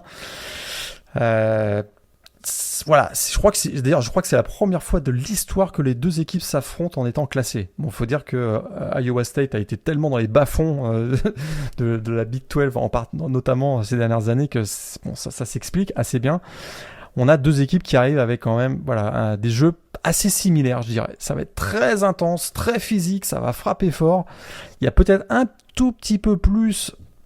Je m'avance en disant ça, un petit peu plus de talent offensif du côté d'Iowa State, même si ça s'est pas vu dans la semaine 1. Ce qui peut faire que ça peut jouer en faveur d'Iowa State, qui jouera à domicile aussi ce match. Écoute, c'est très rare ces dernières années, je réinsiste là-dessus, que le fameux El Clasico, ça tourne pas du gros what the fuck. Il va y avoir des actions, que ce soit sur équipe spéciale ou ce genre de choses, où ça risque de basculer entre les deux équipes. Je m'attends vraiment à un match qui va être très serré et sûrement avec des actions improbables qui fassent basculer le sort du match dans le camp de l'une des deux équipes. Peut-être petit avantage du fait que ça soit à domicile pour les Cyclones, mais Iowa a montré lors de son premier match face à Indiana qu'il fallait compter sur eux cette saison, quoi. Et alors BYU-Utah, on rappelle qu'au coup d'envoi, BYU n'est pas classé. Est-ce que tu considères ça comme un potentiel upset si Brigham Young s'impose? Bonne question. J'ai pas été complètement rassuré par Jaren Hall, pour tout te dire. Après, on a vu que Utah a eu un peu de retard au démarrage aussi. Ouais, c'est vrai qu'il a pas été. Statistiquement, c'est pas si moche, ça, c'est sa ligne de stats, mais il a pas pesé sur le cours du match. D'ailleurs, on n'a pas parlé tout à l'heure, mais Arizona, ils m'ont surpris. Hein. Arizona, notamment, il s'appelle Gunnar Cruz, là, leur quarterback. Il m'a assez surpris. C'est un match que j'ai vu en toute fin de soirée. Il porte bien son nom, hein, parce que Ouais, Arizona, ça va ouais. passer au cassé cette année offensivement, comme d'hab. C'était assez intéressant à voir. Mais effectivement, est-ce que moi, je mettrais BYU peut-être favori de ce match-là quand même. Ils sont un jeu au sol qui est tellement puissant. Ça reste très très costaud défensivement. Donc là, dans ce derby des Mormons entre les deux équipes de l'Utah. Voilà, Charlie Brewer, il faut qu'il s'attache, il faut qu'il soit prêt parce que il va se faire allumer pas mal à mon avis par la défense de BYU. En tout cas, il y a un match-up entre Allgaier et Devin Floyd qu'on a vu déjà très en jambes contre Weber State. 12 plaquages cette semaine. Les Fissuel étaient pas mal aussi. Hein. A priori, ça commençait déjà à bien suivre le rythme. Donc ouais, ça va nous promettre. Je pense que le match-up intéressant, il sera peut-être dans ce domaine-là. Et je serais pas surpris que si Utah arrive à freiner le jeu au sol de Brigham Young, ça tourne plus favorablement pour les Utes. Les rencontres importantes donc de la semaine, je vais le donner rapidement. Donc ça va commencer dans la nuit de vendredi à samedi avec à 1h30 du matin Coastal Carolina qui affrontera Kansas. Ce sera à 1h30, donc je le disais. La revanche. La revanche. L'année dernière, Coastal Carolina avait gagné à Kansas. Tout à fait. L'ogre Utah State au passage affronte North Dakota. Hein. Si tu veux regarder Morgan, l'équipe qui va bientôt battre New Mexico, tu n'hésites pas à faire un peu de scouting. C'est à 3h du matin chez nous, donc ce sera à peu près vers 21h chez toi. Si je ne me trompe pas au niveau des horaires. Il ne relève pas, j'apprécie. Attention, samedi, il y a des rencontres prévues à partir de 17h de ce que j'ai vu. Oui. En l'occurrence, Virginia, Illinois. Tout à fait. Donc voilà, du foot un peu plus tôt en l'occurrence. Disponible sur l'ESPN Player, je pense d'ailleurs, puisqu'il est sur ACC Network. ACC Network, tout à fait. Et à 18h heure française, j'en parlais tout à l'heure, mais j'ai pas donné l'horaire. Donc le Ohio State Oregon, c'est dès 18h samedi soir. C'est pas mal. Voilà. Donc il y a moyen de se faire plaisir assez tôt dans cette soirée. À 18h également, on aura Auburn qui recevra Alabama State, programme de 1AA. On aura à 18h peut-être un petit Oklahoma State Tulsa entre deux équipes qui vont essayer de se rassurer. Après leur première sortie, Derby d'Oklahoma. Tout à fait, exactement. On a vu que l'année dernière, Oklahoma State avait un peu galéré en première semaine contre Tulsa de mémoire. Tout à fait. À 19h, Florida qui rendra visite à South Florida. J'ai un peu peur pour les Bulls, en l'occurrence, mais bon, on attendra de voir ça. À 20h, Virginia Tech qui est en train de confirmer contre Middle Tennessee à domicile. À 20h30, Notre-Dame qui recevra Toledo. À 21h, alors ça me permet juste d'en parler, Yukon qui recevra Purdue. Alors c'est juste pour préciser Connecticut qui a perdu contre Lee-Cross. Et on a Randy Edsall notamment qui a annoncé qu'il prendrait sa retraite prochainement. À la fin de la saison, ouais. Voilà, donc nouvelle importante, même si bon Connecticut, je sais que tu apprécies ce programme Morgan, hein, donc je vais me retenir, mais... Tu te rends compte que Connecticut, ils ont joué l'Orange Bowl en 2010. C'est pas il y a 30 ans. Hein. C'est vraiment une catastrophe ce programme. C'est dommage. La messe est dite. C'est terrible. Ah oui, joli. À 21h30, Georgia qui affrontera UAB. Beau match sur le papier, même si là pour le coup l'attaque de UAB va être mise à rude épreuve face aux Bulldogs. Toujours à 21h30, le déplacement de Texas A&M à Colorado. J'irai peut-être pas jusqu'à cette alerte, mais se méfier quand même des Buffaloes. 21h30, toujours Cincinnati qui affrontera Murray State et Penn State qui affrontera Ball State. Là aussi avantage à Penn State, mais peut y avoir un peu de répondant, même si Ball State c'était pas ouf en première semaine de ce que j'en ai vu. Ouais. TCU à 21h30 qui recevra California, à 22h Alabama qui recevra Mercer. Les mecs ils ont mis 44 points contre Miami, ils se disent on va recevoir l'équipe de 1AA, ça va être pas mal sur le papier. Je sais que notre ami Victor Rouillet parlait de porno allemand. On sera pas loin là, je pense. Ah, est-ce que tu penses qu'on peut frôler les 100 points? Bon, j'exagère. Non, parce que Nick Savan, il est à 60, il va s'arrêter à peu près. Je pense. 22h30, Iowa State, Iowa, dont on parlait tout à l'heure. À 23h, on aura Clemson contre South Carolina State, programme de 1AA. Un petit peu plus tard, donc là, on va rentrer dans la nuit. À 1h, en l'occurrence, on aura Oklahoma contre Western Carolina, également 1AA. Wisconsin qui affrontera Eastern Michigan, ce sera à 1h aussi, à la même heure que Miami Appalachian State. Attention, parce qu'Appalachian State, c'était pas mal en première semaine. Hein. Tout à fait. Ils ont mis un peu de temps, mais... Ce sera pas de la tarte, comme on dit, pour Miami, je pense. Mais Miami est favori quand même, n'exagérons rien. À 1h, Texas en déplacement du côté d'Arkansas. Louisiana dans le même temps qui affrontera Nichols, programme de 1AA.